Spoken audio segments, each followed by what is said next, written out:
Detroit. The views, thoughts, and opinions on this podcast belong only to the hosts and the guests. They don't necessarily reflect any organization or sponsors connected to us.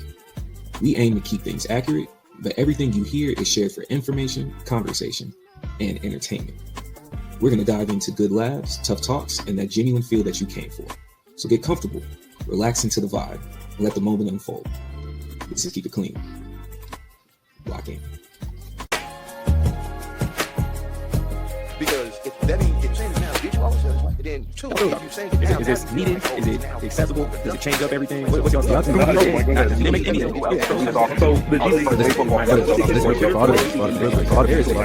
There's a game that's taking place. Yes, that's taking place. Tell me why I'm watching a game on ESPN. One of the banners in the background is YouTube TV for the game, but we can't even watch it. How does that make sense? $20. I don't want no $20. I want the game. And every time you see me, I keep it clean like a coaster. Welcome back, people. It's the next episode of the Keep It Clean team. We appreciate y'all being here. It's been a fun week. We got a lot to talk about, but first, let's go around the room. I'm your man, Ray, here, blessed, highly favored, lovely to see y'all. Mr. Abe, how goes it? Doing good, man. Glad to be back. Talking with some fellas, keep it going. Brother Ev, how's it going out there, man? Man, live and full effect, man. We back with the guys, man. I'm happy to get to it. What's happening? Yes, sir. Yes, sir. Filled with Atlanta hate and disrespect, Brother Rose. Man, what's poppin', man? How everybody doing? He's only here because the Hawks lost. This will be a negative infused episode. He's still trying to. He was already past. Yeah. He's bringing the bad memories back. Tread lightly, man. Tread lightly, brother. But what's been good with y'all, man? What happened with y'all this past week? What's the update on you folks? Man, just trying to make it. Trying not to catch shit. No virus, no gunshots. You feel me? Just trying to make it. I'm just staying alive. Trying not to catch gunshots is crazy, bro. What you be doing? Bro, it's wicked out here, man. You ain't got to do nothing to catch them. It's wicked out here. You see how high gas is. Niggas outside tripping. Man, what, bro? I paid 82 last night in Texas, and I wanted to hurt somebody. Man. Brother, I'm paying $70. I'm paying $70 to fill up a Nissan Altima. I am pissed at the world. 70 for a Nissan? How much is it? Nissan Altima. How much is it per gallon out there right now? For me, where I go is $4.19. That's the low end. Oof. The high end is $4.74. What you got? Yeah.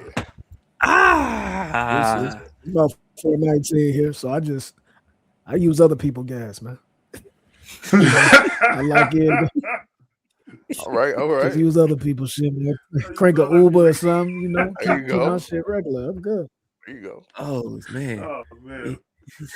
What's it Bro, on the Cali? Don't catch us out here ciphering nobody else's gas, dog. No, we ain't hurt like that yet. It ain't came to that. As soon as it get to 6, though, man, if you leave your car somewhere, that's to your own discretion, man. You better put that shit up. Hey man, I'm on the side of the world where six would be nice. It's like 680 right now. Oh. You got credit score gas prices. You feel me, bro? You got approved application score gas prices. None of my concern. I drive an electric car. None of my concern. Okay, there you go. That's all I got to do. Hey man, I ain't gonna lie. I'm definitely thinking about copping the Tesla, man. Zero down. You can lease. Elon ain't giving no discount. Yes, 300 yes, a month. he is. That's what I'm talking about. 300 a month lease. That's crazy. Zero down. That's crazy. You can get you one real easy nowadays. That's crazy. You can Apple Pay it on the website. I almost did it. I've ordered one before. Yeah. No, it's just as easy as checking out for a T-shirt than buying a car. Man, okay, man. Well, while y'all here, like, comment, and subscribe. YouTube, TikTok, and Twitter at Keep It Clean Show. Instagram at The Keep It Clean Show. I've been appreciating the comments. I've been throwing up clips on our TikTok as we transition everything over, right? So I'm finding some of the oldies but goodies, bringing them back, and we've been getting comments, bro, from the R&B question of, you know, what was your go-to song whenever you was trying to prep yourself to go holler at old girl when you was in school, to it was a perfect time. Abe, I threw up the clip of the Embiid conversation we had, and boy, it was one game. They lost one game. I was like, bro, little did you know we had this conversation. This has nothing to do with this, bro. Right. Abe Brown popped up. Rose saying he leave old girl in the airport. That one got some love, so we appreciate y'all, bro. We really do, man. Gotta do what you gotta do. Gotta do what you gotta do. So we're gonna do the cleaning list, right? We're gonna do the cleaning list. We're gonna do it a little bit different today before we go into our solos. We're gonna just kind of change it up. We're gonna call it lame versus lame. Y'all get to answer and only give one reason as to why, because these are gonna be things we talk about later, right? So you just get your answer, one sentence. Cool. We're gonna start off with, which one's more lame? Elon Musk tweeting as his mother. So whenever it looked like he was telling himself stories, he done slipped up. He's been using his mom's name as a burner account. He was tweeting as her. So all the defense that he had coming from her, it was really just him talking about himself. Or KD ruining another franchise, especially with his burner account. KD. I'm gonna say KD, man. Because I'm gonna be real, bro. Elon, you know, we already know he'll look. I'm gonna just say Elon. I mean, I'm gonna just say KD. You say tweeting as your mom's? I'm gonna just say KD. Yeah, I'm gonna go with Elon because, bro, you make it way too tweeting much as your money doing that mom's. shit. He tripping. He tripping. I'll go further. Matter of fact, no, my sentence on why I'm gonna say it. My sentence, Elon a little on the spectrum or something, so he might think it was okay to do that. Spectrum tweeting as your mom's is crazy. I've never seen that. He bought the whole platform. I don't know what prison that That's came. That's the excuse I'm gonna give him. He bought the platform. And it's your platform. You don't even got to do that. Yeah. Okay. Next one. Which one's more lame? Having the Jaylen Brown moment on Twitch, Draymond's moment with Chuck, or LeBron's post-game interview saying we don't have Luka? Draymond 1,000%. I'm gonna go Jaylen. Oh, I'm gonna say Draymond. I got to say Draymond. I gotta go Draymond. Okay. Would you rather be Sci-Hi's ego talking about he felt he could make the NBA because the NBA slept with his girl, or be Chef Jamila's lawyer in the Stefon Diggs case? The lawyer, for sure. Ain't no way in the world I'd step up to the mic and say that dumb stuff he was saying. He was talking out the side of his man. I don't know. I ain't gonna lie to you. Mila could have went to jail. She needs to. I might go with the crazy lie off the ego trip instead of lying on the court stand. So I'm gonna be crazy like Sci-Hi, not a liar like that one. Okay, last one. Would y'all rather be Diana Rossini's divorce lawyer or Mike Vrabel's? Vrabel got more money to deal with. That's a tough. Hold on. Is there a prenup involved?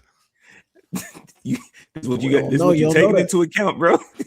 And we ain't even got to the peak yet. Like we ain't even got to the that might be his kid vibe yet. So it might get crazy. Like they dropping Michael videos Jr. almost daily. Michael Which one would Jr. y'all rather? Hold on. No, I'm gonna be Mike Vrabel's lawyer. I will be Mike Vrabel's lawyer. We got one for Vrabel. Vrabel's yes. Rose. That's where the money at. Man, I'm gonna probably be Rossini's lawyer because at least she can run some plays like she was manipulated or something. Like she can, it's a lot of different bags she can get in. Like Mike kind of you ruined my career. Yeah. Mike a little fried, man. Mike a little fried. Man, she fried too though. You barely showing on the boat. Let that kid be. Hey, listen, That's let that kid on the be boat. She ain't fried. She gonna be taken Alright. care of for the rest of her life. I'm gonna go Belly with on the Russini. boat, heinous though. I'm not gonna lie. That That's is heinous. crazy. Oh my! Why y'all both signing off on this boat? There's documents out here. What's going on? I'm They trying to didn't know figure it out was who gonna got all blow this up like this. information.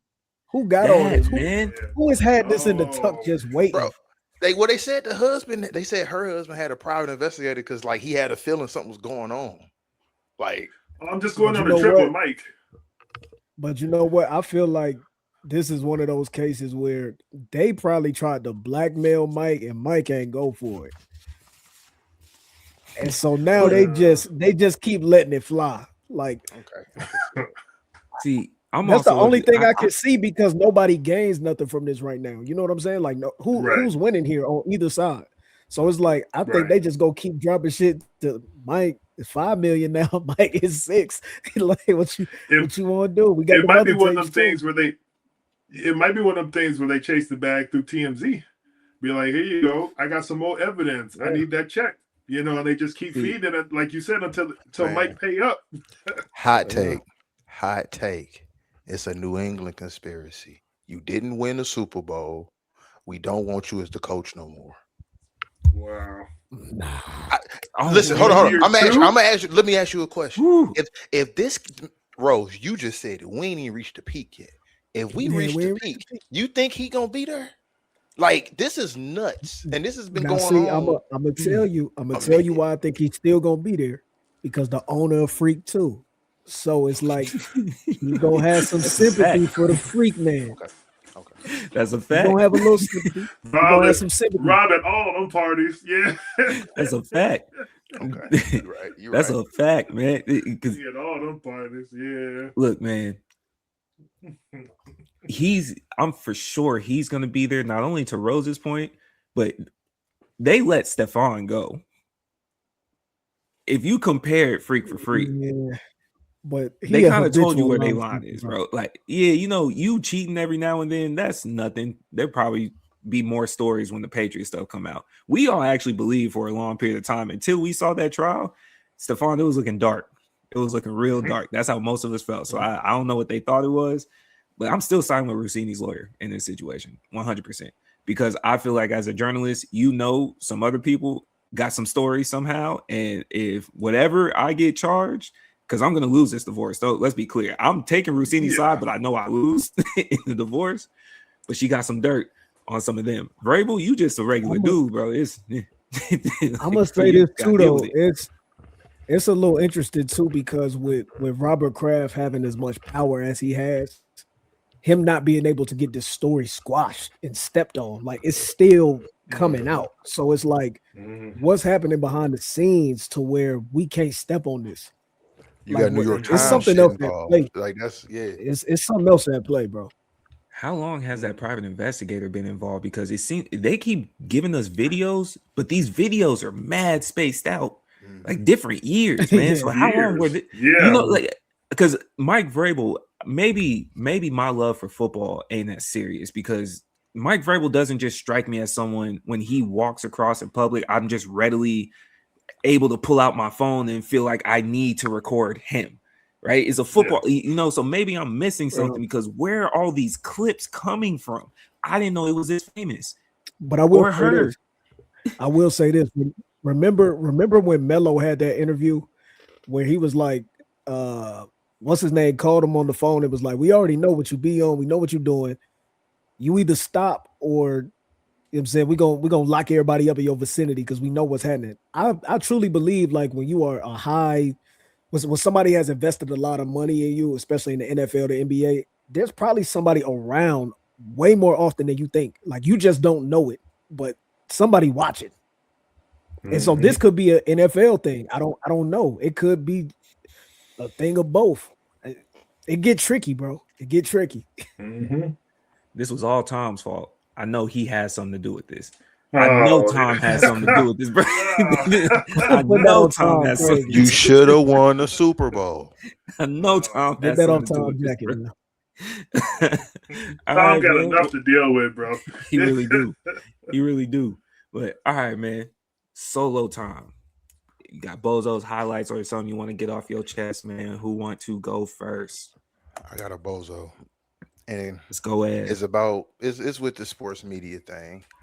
Dan Patrick, because you started off this Austin Rivers shit that's gonna get talked about later, but you are a supreme bozo because you did it with that, but you also tried to do it with Carmelo and Draymond too. You've been having different NBA players on your radio show, and you've been doing whose career would you rather have? And you've been having NBA players explain who they would pick. You had Reggie Miller explaining why he would pick to have either Melo or Draymond's career. What the fuck you think Melo gonna do when another person with a podcast? Like you're pigeonholing these conversations with legends to create and stir up shit. Don't do that, white man. Don't do that. Don't do that. That's you a bozo for that, because like the Draymond, Austin Rivers, all this, it's a way bigger talking point than it needs to be, because you had your ass with Austin Rivers on that damn show and you created this, and then you try to do it again with Carmelo, and then you try to tell Carmelo how to react to it. Oh, just take it in jest. If you're gonna be in media, just take it in jest and joke about it. Don't get emotional about it. Don't tell people how to react either after you try to dictate when you created the mess. So yeah, you a bozo for that one. That's it. Is he DJ Vlad of the sports world? No. Wow. That's crazy. Wow. I wouldn't say that, but he's a buster though. Dan Vlad got a crazy history though, so I don't know if you can put that on Patrick. Oh, yeah. Is it just more tenure that he got? For sure. Okay. Vlad been doing this for a minute. He has, man. He has that little Aries Spears and Boosie thing that's even popping up with that, man. Move. Yeah. Go home. Go home. Yeah. All right. Who want to go next? I got you, bozo. Make sure I get kind of close up here to the camera. We're missing one of our fellow crew members here today. We had a quick conversation about a team that didn't make it out the first round. This is straight to you, Smitty. The Celtics, what happened? Don't want to hear about the fouls in one game when you have 7 games to get the job done. You had the lead, you lost it, you lose all those in a row. I mean, it's funny you're not here. You've got, obligations, I heard, all this other stuff. It's really, kind of concerning. I just wanted to make sure, do a wellness check, make sure you're good. Is everything okay? We need to go send somebody about you. I'm here to support as a brother. You know what I mean? But just know we care about you. But the bozo of the week is definitely the Boston Celtics right now. We just gonna leave that be. I'm with it, man. Rose? Will we be talking about Draymond later? Yes. Yes, we will. Then I don't have none. I'll save my comments. All right. There you go. Locked and loaded. That's fair. I'm gonna circle back to Sci-Hi. Okay. Because outside of this most recent conversation, it's just been a bad media run tour that you've been on for some years. This one just happened to be funny. Still crazy that you would allow this. Don't get me wrong. It would just happen to be funny, but I realize it's funny because you've been such a clown that this was the joke that just kind of supported all the thoughts that most people had about him, bro. I also want to address everybody that really felt like J. Cole needed to respond to somebody that says this nonsense. Like, what did you want him to rap about with Sci-Hi? Just to hear how he felt like he only like one other person that wanted that to happen, man. And that it wasn't just one. It wasn't just one. It was all the people that wanted that, they all I don't want to say they all got the same mindset, but it's like you just doing shit just to do it. Like, for what? Mm-hmm. This not even about competition no more. This is about, like, I don't even feel you worthy of talking to, like, because you a joke. You feel me? Like, that's what it's more about. It's not even about the raps. It's not about the raps. I understand though, but it's no different than all the defense He had your man's when he was bugging out, when you should have just grabbed that homie, you know, pulled him to the side.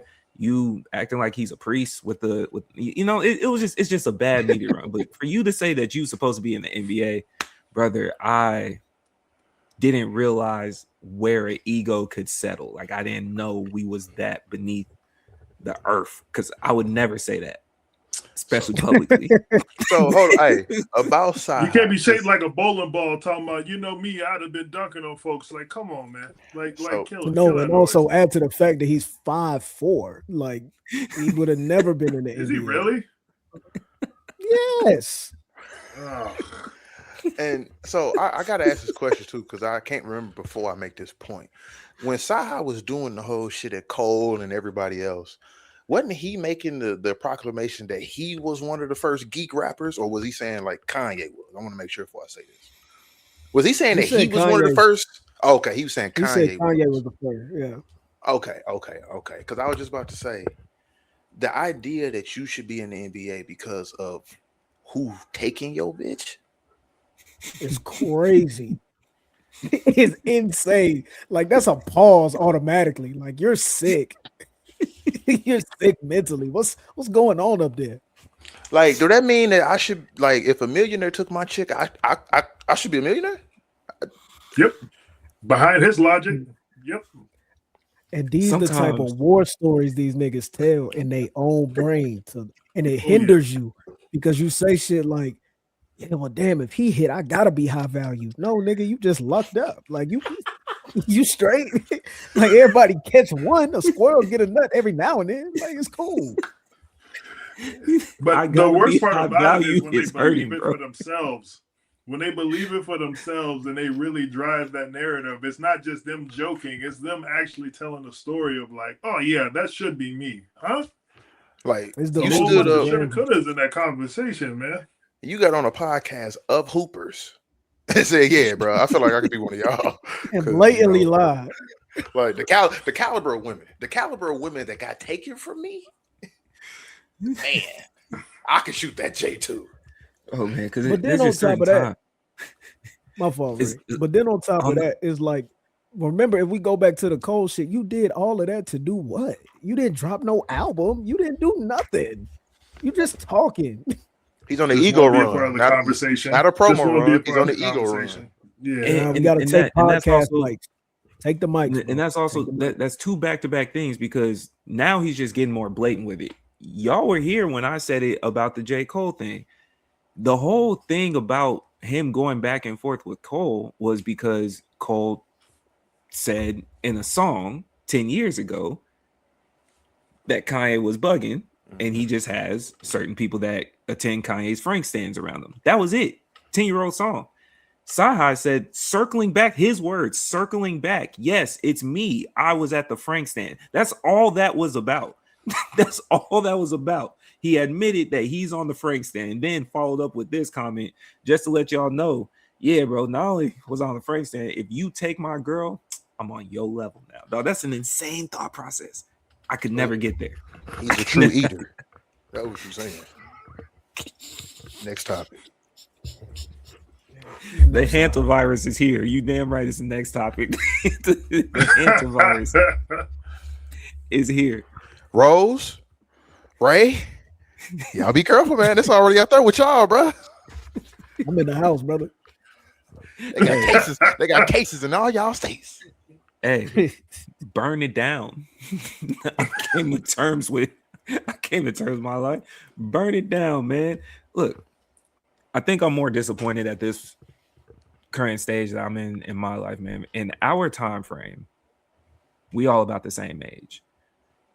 How many have we seen, from Zika to bird flu to SARS to swine to COVID to what, monkeypox? How many have we seen? I think it's just mad disrespectful that I don't feel like I'm just immune to this by now, because I didn't seen too many. I feel like my heart should be like, dog, this ain't nothing. You know what I'm saying? How are we here again? Again is what I think. It's Russian roulette at this point. They just, they feel like things are getting a little too, nice outside. Let's just do something to, make sure everybody stays in line. I'm telling you, I'll never be on a cruise tip. I'm telling you right now. I didn't want to be on one before. Oh, Definitely no. don't want to be on one now. It just don't make any sense. Every time you hear about something bad that's on a cruise, I'm cool. Because it's a Peachtree dish of just dirt. It's disgusting. Yeah. And you can't like do being at a it. gym, but for days. And worse. And actually, yeah.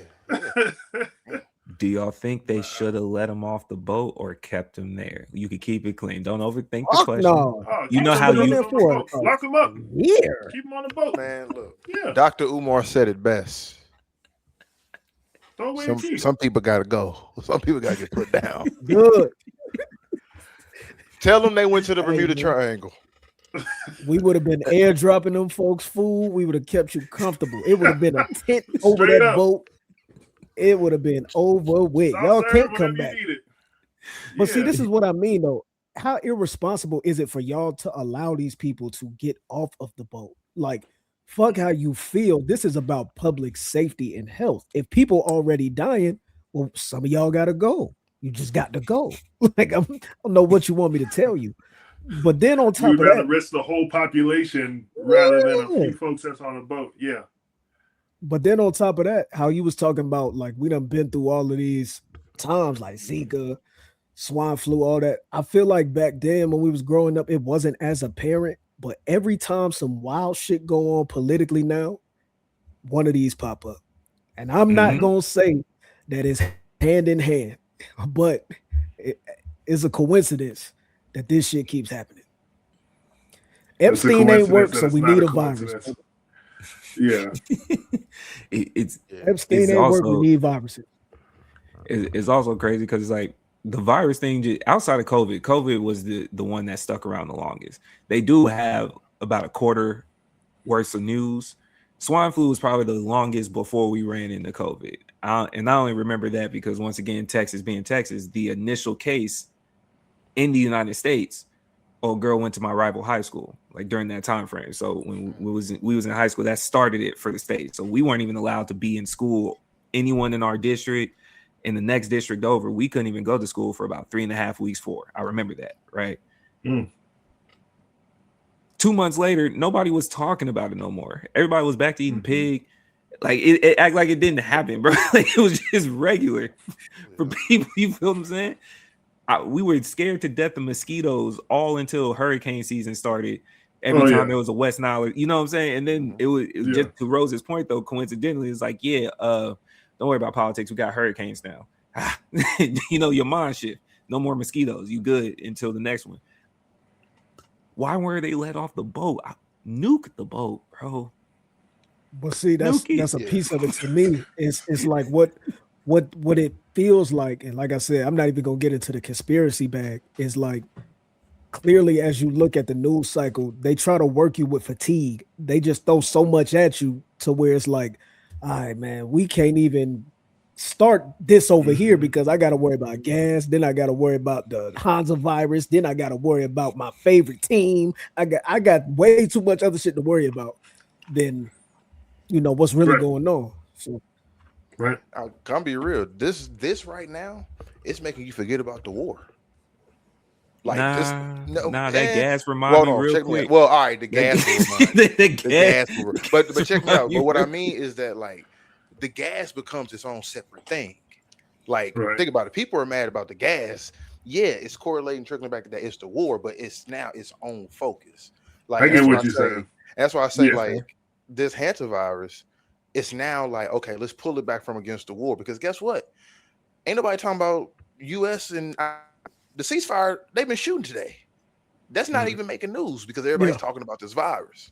Like, and that's what I mean when I say, to Rose's point. But ain't nobody talking about that because it's like virus, and everybody's talking because everybody's worried about, we got another COVID coming, incubation phase. What's going on with the cruise ship? Like, it's one of those situations where you're forgetting about these goddamn terror situations still that's happening.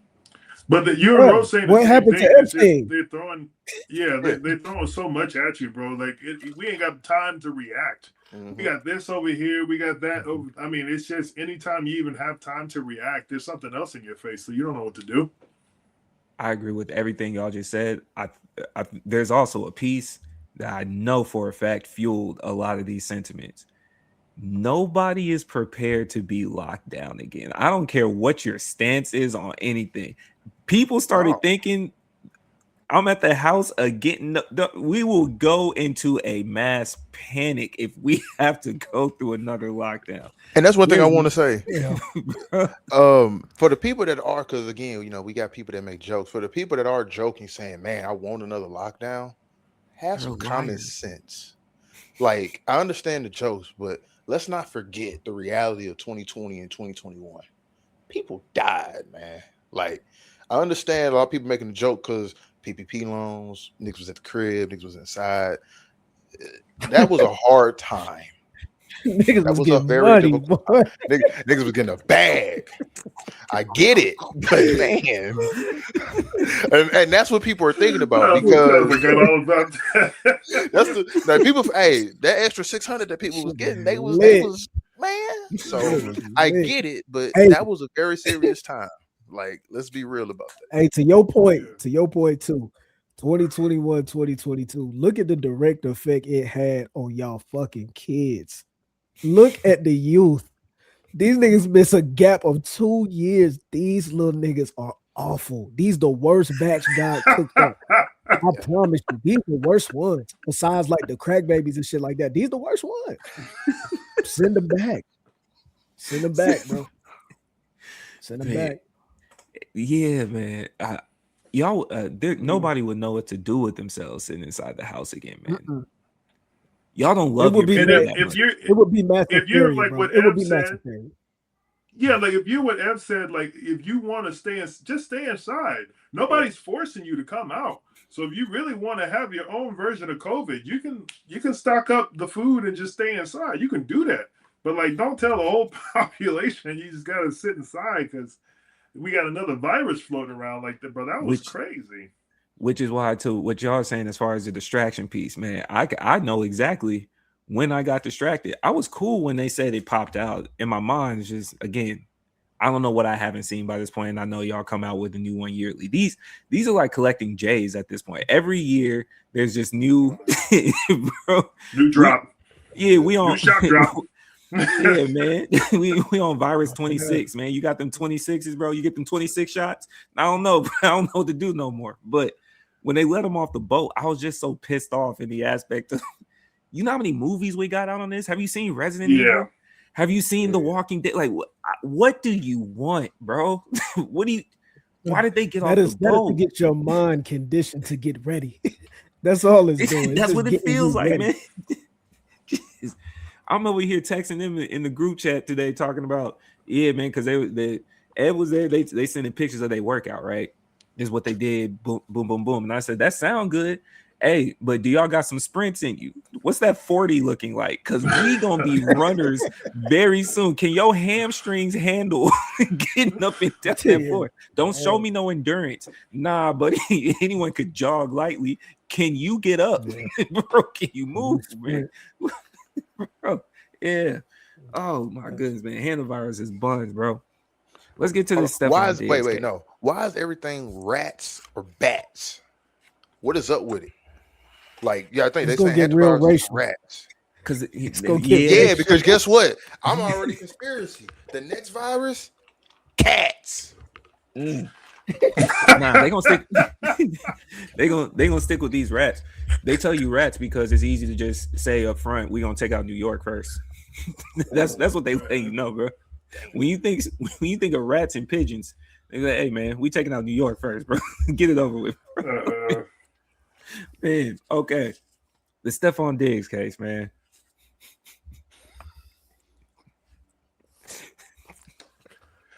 I don't even know where to start.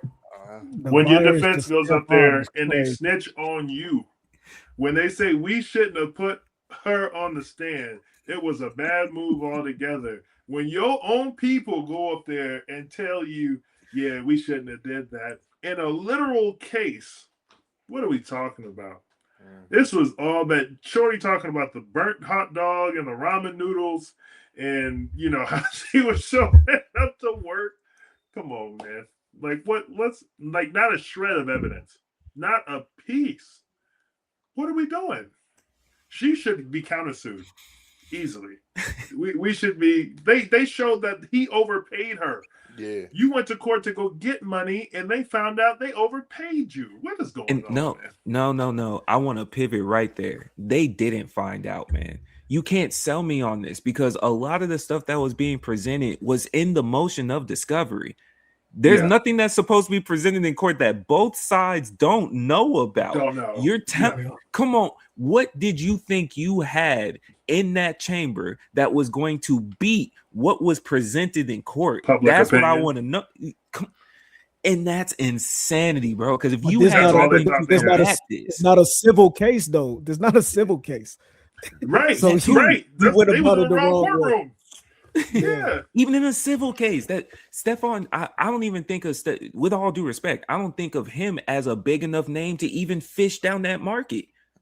You know what I'm saying? Like, this isn't a QB. He's still a more or less, again, all due respect, football players aren't the most, they're not the highest recognized athletes as compared to MLB and in the NBA. You know what I'm saying? Like, you might recognize some, but you do have to be okay. Yeah. Cool. So I don't even think of him as a name like that for you to try to fish down that market. And that's for the civil side. This is criminal. Right. The other part about it too is you're literally looking, just kind of piggybacking on what you're saying, you're literally looking at him going, oh yeah, it's not like his slate was clean. You talking about somebody they've been talking about for years now. 4 baby moms in 1 year. Cardi B this, that. This man has been in the tabloids. You ain't find some clean slate, dude.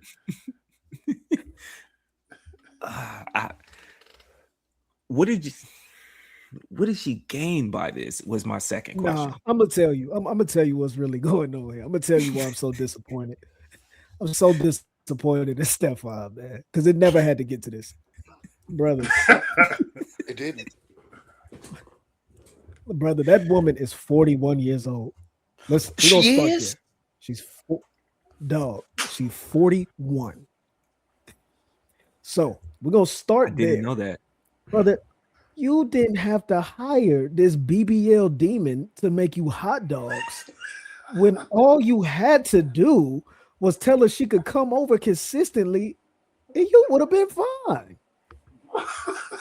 Why? Why did you put her on payroll?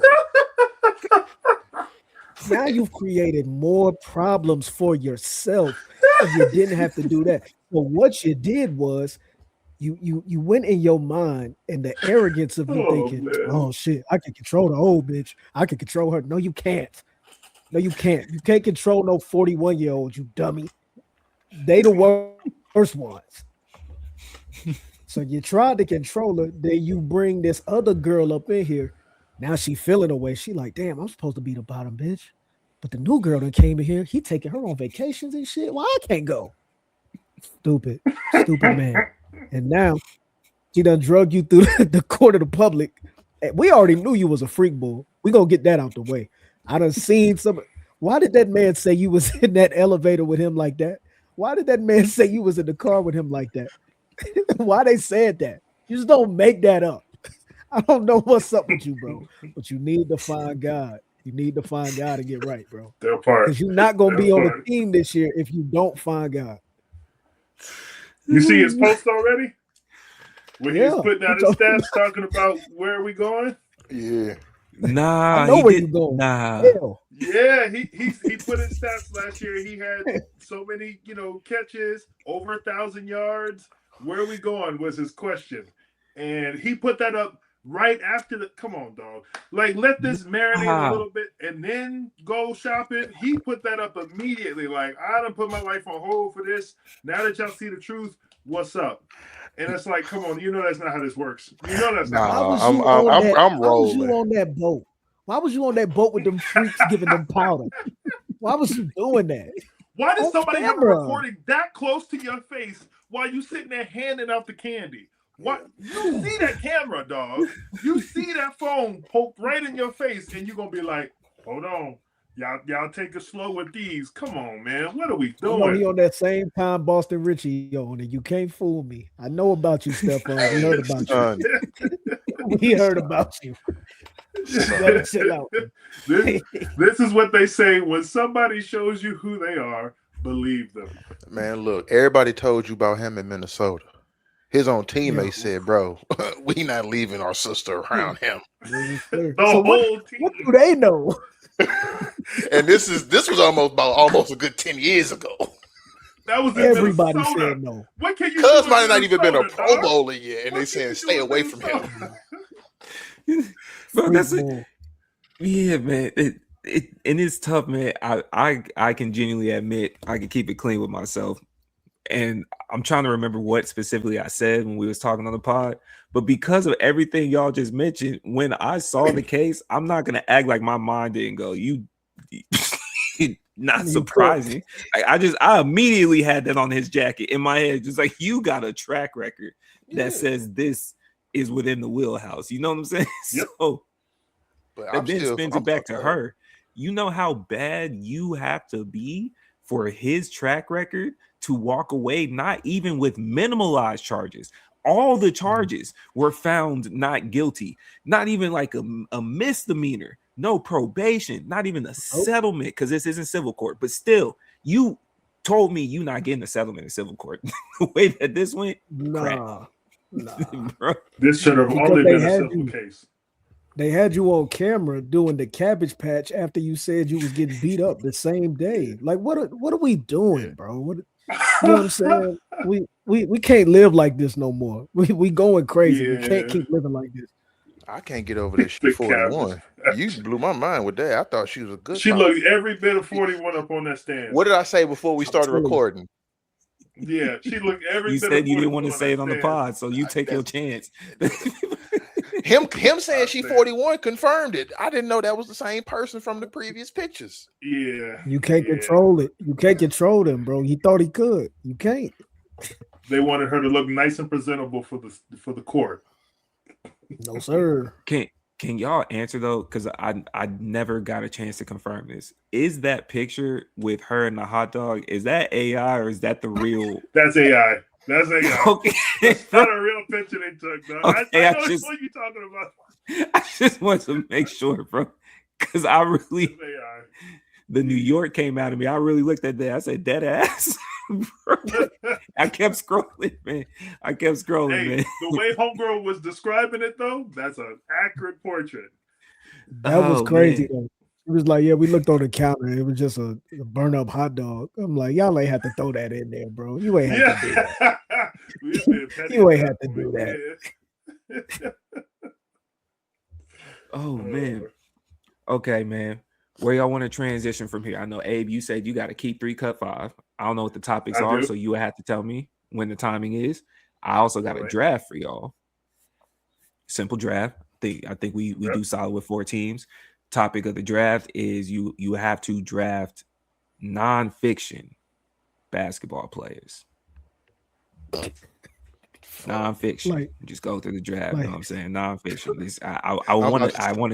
I was gonna give examples, but I don't want to give y'all names. You know what I'm saying? But we know there's a lot of basketball movies out there. We grew up on basketball movies. That's what I mean by nonfiction. So you could draft them. You going to fair enough. That sounds crazy for a basketball player draft. So I don't know where you trying to go, bro. And then we could then get into Jaylen Brown, which I want to expand into a larger talk of when should athletes be able to talk. Chuck versus Draymond. And that's about it, man. We can go wherever from there. Before we get to the full-on sports portion, have y'all been following this Chudd The Builder thing? Yes. Yeah, white boy, keep playing. Doctor, they're gonna Dr. Umar you, boy. Keep playing, Chudd. So I think it's interesting, the most recent thing that happened. And watching him squirm and skirmish and call the police, it is just mind-blowing. that nothing has happened to this man. And he walking on real thin ice. And I'm wondering, because he does live in Tennessee, I wonder how hate speech works out there. Like if you incite something and somebody clap you and clip you up, like how does that work? They already been talking about it all over social media. Tennessee is one of them states that they can clap him and it'll be justified. Are you sure? Because where he's at in Clarksville, yeah, they've been on social media like going through it. They like he's been doing this for a while, but like it just picked up a lot of tweet and like people on social media have looked up like Tennessee laws saying like, oh, if somebody do something to you, according to them laws in Tennessee specifically, it's on you. Now I can't confirm that. I didn't read it, but I might have read it. I might have read it differently, but then at the same time, it's like when I think about it, one, we shouldn't. Him getting this much attention is also mind-boggling because I believe even for the white people that have seen his content, I've been seeing more clips of hard right-wing guys or those Verge radical conservatives. Like He'll be on their podcast. Yeah, they don't like him. They don't like him either. They keep telling them it's a shtick. Like you're not doing anything other than this. You don't add value. This, that, and the third. It's to the point now. It's like if they do something to him, and I think that's part of the reason why people kind of look at it and it's like, man, we understand what you're doing because we've seen this play before. With that being said, if it does make it to court, like say something happened to him, it'd be hard to. That'd be an interesting case simply for the fact that both sides are clearly aware of what's going on. So intent becomes the question. Were you intending to incite a fight or were you intending to go hurt him because you know exactly what he was doing?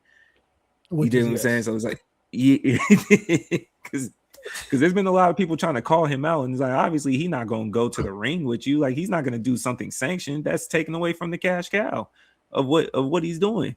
Yeah, he's staying in a particular state. He's not doing that everywhere. And I'm sure he might have content in other places, but Tennessee relatively well. This isn't like researching through Memphis. Yeah. You're not going over there. Yeah. I seen somebody compare him, and which made a lot of sense after I kind of heard it. I heard somebody compare him to an OnlyFans model, and it made so much sense. When you create no value in the world, you resort to the lowest form of content possible. That's a fact. Which, A, porn, and B, whatever the fuck he doing. I don't even know what to call it. You know what I'm saying? Yeah. It's just something to view. It's you know what I'm saying? And you just riling people up, but it's the lowest form of content. And it's just to their point, it doesn't offer anything to the world. You bumping your gums about this is about free speech when it's clearly not. This is just say you a hater. Like just say you a hater because this is not about free speech. It's not like you a journalist or something. Like you trying to get off points and the government trying to silence you. You just going around calling people the hard R. It doesn't make sense. It also, it doesn't help too that we shouldn't know about you at all because you haven't provided value to your point. And at the same time, it's like you doing this became extra weird because I shouldn't really care about you saying a hard ER, and I don't. Yeah. However, I also shouldn't know that you used to wear dresses and act like a fairy, and that's not even like a slanderous thing. That's just what you chose to do. Like, why do I know this about you? Why are these pictures coming up? Right. That's how long you've been on this path of being a dickhead, bro. You get what I'm saying? Like we wouldn't even know this about you, so now we can't even take what you do now as serious. You're gonna come up with some story as to whatever, this is why I wore it. It don't matter. But it's that clickbait situation. It's either like you said, go to porn, or it gets to the point of you have to keep lowering the bar. There's certain people once they got down that rabbit hole, there is no other type of content that they can do because you have a stain on your jacket and it can't be clean. So it's just lowering piece by piece. And he went too far. Those people aren't happy with themselves. That's all it comes down to be. You're not happy with yourself, so now you're taking it out on everybody else and trying to make a movement out of it or whatever because you think that's what you're trying to push, like, or you're trying to make people believe that that's what you're pushing. It's just sad. And the other piece too, this is what I did notice about him. I'm glad you brought it up. We've been so drowned in this type of content that I've started to notice the pattern. I used to not really pay attention to it, but he's clearly in the broke phase of his career, right? Mm-hmm. Because he's also been demonetized from majority of these platforms. So you're relying on this happening to get you there. Most people aren't supporting of it. So it's that he's in his last ditch phase. This is all you have. After whatever happens here, there's nothing else there. This reminded me of Brick Lady. You remember Brick Lady? Mm-hmm. The one that swore up and down that she got. I don't know why. This seems like an extended version of the Brick Lady. Once it came out that not only did this not happen and she got sentenced to however many years that she got sentenced to, that's what's going to happen to him. You were trying to incite whatever. It didn't work. And then you'll be a new chimp meme for about 30 days or so. And then they move on with stuff. There's nothing else to get from Bull. Like, yeah. I feel like what you actually do have to be concerned about is not him specifically, but what comes after him. Because the first version is never the worst one. It's like, okay, now what other white hate comes after? And what if the next person does this, but now they running around trying to shoot motherfuckers and they trying to really harm people to get content off in the name of content? Because that's what he's doing. I don't even know if he genuinely feels this way. Like, it seemed like a joke to him. So, you know what I'm saying? I'm more concerned about the follow-ups rather than him, because what happens is somebody go out there and blow his face off. Oh, it's going to be a whole different set of issues. You're going to create monsters running around. Right. But it's bad when you too much of a mess for them to try to tie you into some type of political thing. That's how another judgment of content. It's so bad that neither side would touch this. If a right wing side could flip this into see freedom of speech is gone, they don't even want to do that. They don't even want to touch you. It's good, man. Yeah, you cook, man. All right, hey, keep 3 cut 5. I'm here for this. Let's do it. So what I'm gonna do this as a group collectively. So you guys have to come up with the keep 3 together. It's not gonna be individually. Okay. Because I just want to see where y'all come out with agreeing and disagreeing with. Okay. But this is going to be NBA power forwards. I don't have an era. I just have names. So it's keep 3, cut 5. Pretty simple. Okay. So we'll just start the list. You guys let me know if you keep and you cut. Talks amongst yourselves, okay? First one I'm going to go off with is Scottie Pippen. Scottie a power forward? I was going to say, I thought it was a 3. Small forward, power forward. Okay. Well, all right. They give the slash, so he got tossed into the list. You talking about 8 of them, too. Oh, I hate these. I'm sorry. Let me go to my, because I had 2 lists. I have a small forward and I have a power forward list. My bad. That's on me. Cool. Power forward, Charles Barkley. Keep. Shit, we got to think about the names, though. It's 8 of them, though. I say keep. I can say keep. We can keep Charles. I feel like that we know the names and we're hoping for the best, that there's certain names on this list that's going to say this. And I like to gamble for free. I don't think all 3 of them are on this list, so I'm keeping Chuck. I'm with y'all. But it was 2 out of 3 anyway, so we got majority. Okay, so one for 8. We got Chuck. Okay. Second one, Giannis. Cut.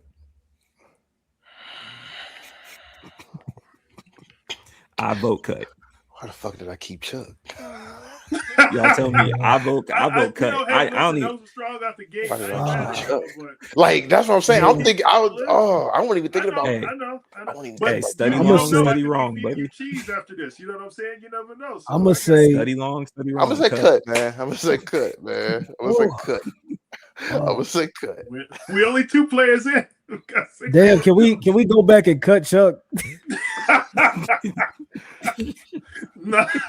Y'all outvoted me, so I'm cool with that. Y'all, Nah. All right, damn. I'm gonna get outvoted because I'm gonna keep Giannis. I slick got to. I'm gonna say cut because that means you gotta cut like every week. We only keeping 3, Yeah. so that's why I'm gonna say. All right, cut, nah, cut let's cut Giannis because there's more power forwards I'm thinking of that's way crazy. Yeah. Like, Thank you. Okay. You want to say it's one name. It's one name I I'm think on that the can same pop up between the 3s and the 4s that I think he might say. Yeah. And it's like that's an automatic keep. but you know why we gotta cut him? We gotta cut him based off the logic that he's not top 10. Yeah. If we're gonna think of it in that vein, like we gotta cut him. Yeah. Okay. All right. Because if he's not top 10, he's not your top 3. So we definitely gotta keep that. Okay. We should have cut third Chuck one here. Yeah, we should have. Karl Malone. Cut. That boy a freak, but you slick gotta keep him. If we gonna cut, I got cut. I'm cut him just off the strength. Fuck Karl Malone. Yeah. Cut. Can't support Karl. Keeping it basketball, if we're keeping it basketball, I can't keep it basketball with him. Karl Malone was a bad dude on the basketball floor. He was a bad dude off the I understand basketball. the extracurricular. I understand. On the floor, If we kept Chuck, we kind of gotta keep him. Bro, I can't keep 2 in the first 3.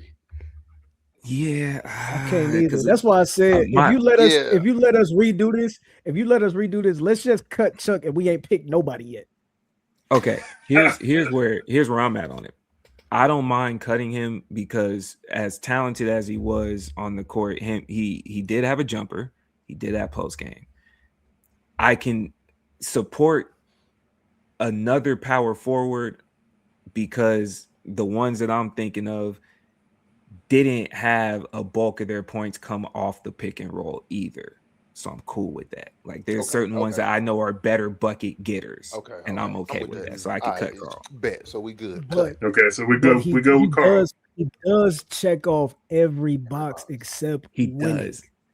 And you know that there's power forwards that you can rank above him. That conversation goes with who he was with in the 90s. So there's a lot of winners in the power forward market. There's a lot of winners in the power forward market. Yeah, that's top T. A lot of winners. I'm not counting winning in this. I'm looking at straight hooping, like for this specifically. That's only the power forward has been one of the most clutch positions as to why they have rings. For most of our time frame of basketball watching until the Golden State Warriors, the power forward was one of the most critical pieces on that court. I'm with you. We can cut him. We can cut him. Yeah, I'm gonna cut Karl. Okay, so we're in agreement. We're cutting Karl. Cut Karl. Damn, Freak bowl Karl. Got it. Yeah, that's nasty. Cut Giannis and Karl. This is crazy. Yeah, that's nasty. Hey, listen, Rose came with the chest. I was with it. It's not a bad pick. It's not like it's not a bad pick though. It's not a bad pick. Yeah, for sure. Okay, number 4, Chris Bosh. Cut. Oh, cut. Hell no. Immediate cut. That's immediate cut. Okay. Ray. Send him to just off that champagne shower, bro. Cut. Cut, bro. You out of here. Okay. All right. I got you. Dirk Nowitzki. That was one of the names I was expecting, but also because we already picked Chuck, I gotta cut that nigga too. I'm okay with cutting Dirk. I gotta cut Dirk. How many more we got with that? So you got 3 more. Cut Dirk. So now we got 3. So that means so then we're gonna have to keep 2. Cut Dirk. Yeah, that's fine. I like these odds. Okay, 2 out of these 3. Okay. Yeah. So next up, Tim Duncan. Keep. Automatic keep. I was waiting to hear something other than. But keep. Now I'm confused on who I know who 1 will be, but who is this other person? I know who 1 will be, and I'm thinking about the last one of like, okay, but yeah, go ahead. Y'all assume it. I don't assume because they could be hard bums after this. I'm nervous on who the last one is now. Okay, so last 2, Pau Gasol. I like our picks. Cut. What Didn't have faith. Hey, what he say? Nah, that ain't it. Cut. Cut. We're all agreeing. Yeah. We out Okay. of there. So He then about you to say some start wild three. And this is about to be the most nastiest kept 3 that we got ever. It's about to be a Why? damn Khalil Pokemon. Okafor. No, I was just playing. That's crazy. He finna say Kenyon Martin. Yeah. No. Oh, Okay. you gotta so be Kevin Garnett. Y'all's 3 that y'all would be keeping would be Charles Gotta Barkley, be Kevin Garnett. Tim Duncan, and KG. Oh, okay, cool. All right, That's cool. not bad. I'm not Y'all- bad at Again, that. Look at not- y'all. not- Y'all lack faith. Yeah. You didn't believe in me. See, y'all lack faith. You too, especially Rose. You lack faith. I like that list though. I Cutting did. Giannis was crazy though. If we in hindsight, Yeah. No, it's Yeah. not because you Yeah. got Chuck. nah, No, we gotta it's- get Chuck out of here for Giannis, bro. You got to. Yeah. Like, yeah, Chuck or Clearly- Giannis, I would take Giannis, but I understand like You, with Chuck. Chuck or you Giannis take I'm is gonna good. take the potential. 6'10", 6'11", 7 foot over that. Yeah, I will. Listen. The two-time listen, I MVP gotta- with a ring. Yeah. Yeah. That's why, like, when he took Chuck early, I was like, I understand. Like, that's a major power forward you got to take on your list. Easy. Yep. Whoa. They voted first. They agreed. Let's not pretend like Evan and Rose, they just have regrets. No. They did agree before I said I only anything. got one regret, brother. Yeah. Yeah. Make a decision. That's on them. Hey, whenever we do this again, I got a power forward list too, so we can. I'm sorry, small forward list that we can go to. See, so that we one can- would be crazy because Yeah. You might as well run a small forward list right now. We here. I'm with it. We here. now. Okay. We we here. gonna like run this. that and then So- yeah, let's do it. Keep 3, cut 5. Easy enough. This one will be harder. First one coming off the just real quick. Kawhi Leonard. Cut. Are we wait? Are we assuming they're all in their primes or just career? What I should have asked this for the power forward. Career or I didn't just been have that. playing? I didn't have that stipulation. But if you wanted to just say in the prime, go ahead. Give me The answer is still cut. I'm gonna say cut. Like 'cause Prime I'm thinking Kawhi? about a lot of other people. I'm gonna still say cut. Now you know Mhm. in the NBA, the most versatile position is usually small forward or shooting guard. So these are some guys that can get to it. Exactly. So- And Prime I know some Kawhi? other names, man. Prime We Kawhi know got- some is That names. cannot play be- better than They're Hey, thinking You about gotta the think about first your round three. when You they gotta took think the about your very first three. person, and now they're going to the second. You gotta round. think about your They three, thinking man. You about gotta it a keep little three. bit. And the errors of small forwards, man. just Yeah, last that's round. good. See, y'all are terrible business partners. I seen you be aggressive in the stock market just this same round 5 minutes ago. Now you're a Man, little it's way conservative, more. bro. It's because way it's more way more. elite. Way more of them. I guess I've been outvoted anyways. We cut. I'm Kawhi. gonna Cut. That's what it Kawhi. is. I'm gonna cut Kawhi. Okay. So we're cutting Kawhi. Larry Bird. Shit, I cut him too. Man, I can't do it. You saying this so This one is casually. no. I'm sorry. This one I feel like is easier because I could cut till I get to the name. I don't know how cutting Larry is easy, but I really want to hear this. Ev. Go ahead. because I'm telling you again. It's some names on that back half that I care about Okay. a lot more. So you count I gotta on something cut about Larry Bird. Bird. I gotta Because cut look Larry at you Bird gonna off say the Kevin strength Durant, of- and I'm taking KD over Larry. I'm gonna choose KD before I choose Larry. So I'm waiting to specifically wait for that name. to come. Yeah, Ev, you from the Midwest? I gotta Isn't this cut Larry off the blasphemous? strength. Nah, I Okay. guess. Yeah. Okay. Okay. I'm So I'm we- with you. so I we cut that Larry guess. go, but I got you. I'm gonna cut Larry. Yeah. I we guess. That's where I'm at. I guess. I want it on record to say I guess. Bro. I know that's why you're saying that. I know that's why you're saying Hey that. Rose, the You one wanna that make we sure for sure everybody gonna know I keep, didn't agree. Ray ass gonna cut. Clip Watch. it right there. I I know. guess. I got you. The one. Okay. So this one is one that'll probably be easier for us because we're younger, but Julius Erving.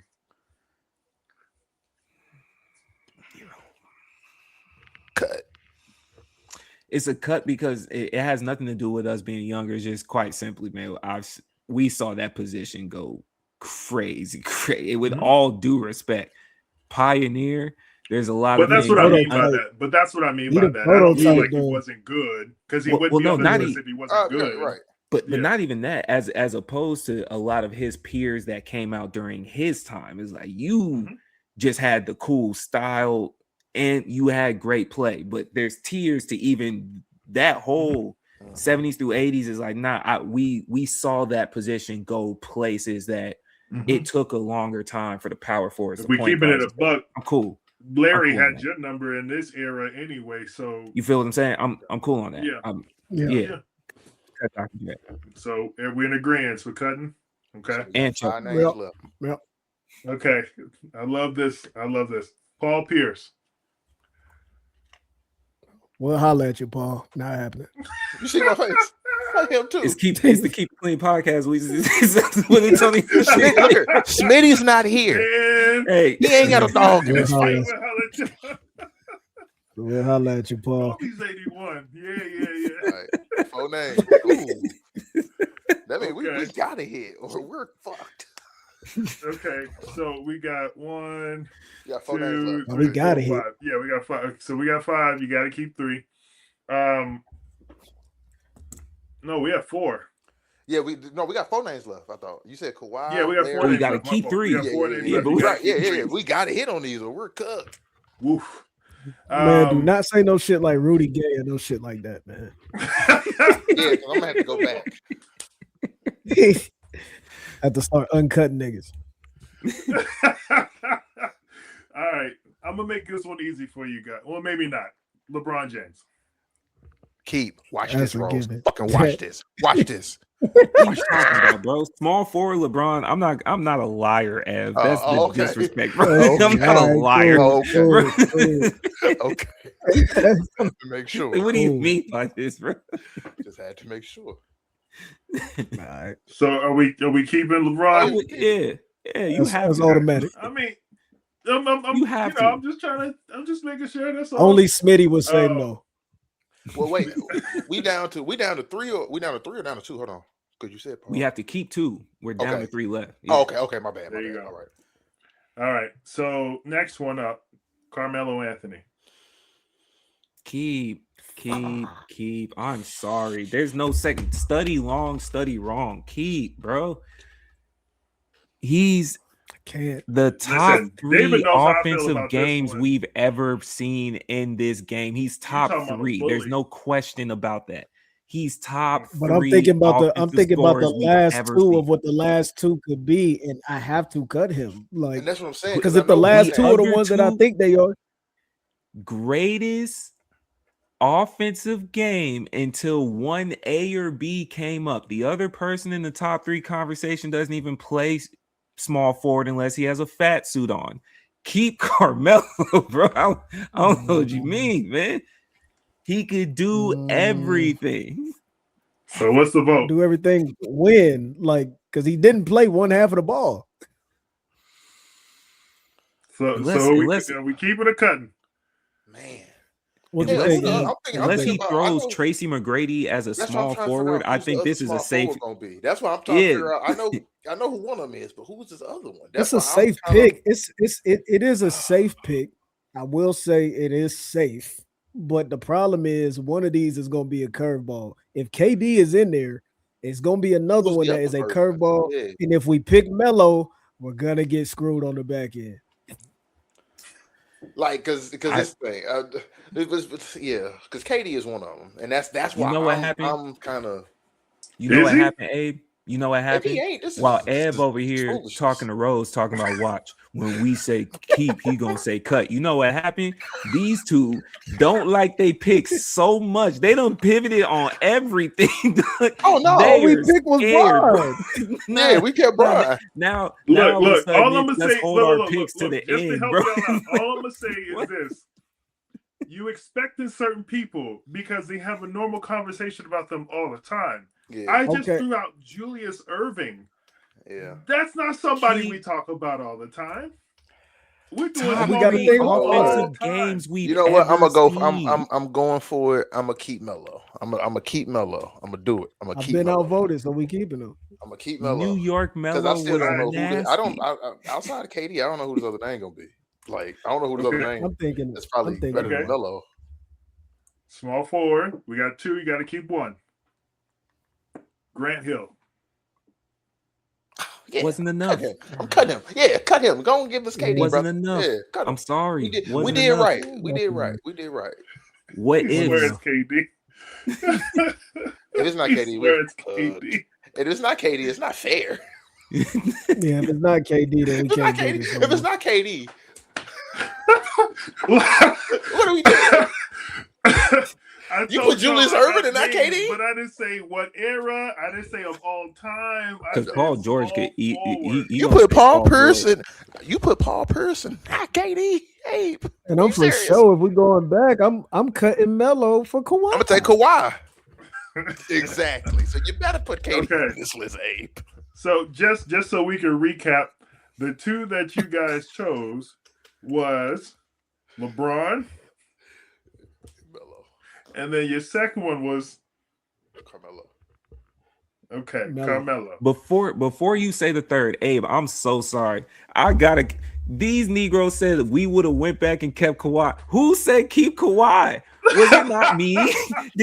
Was it not me? No, I'm saying, but we didn't know Julius Erving and Paul Pierce was gonna be options. Right, you have to think about believe in yourself, bro.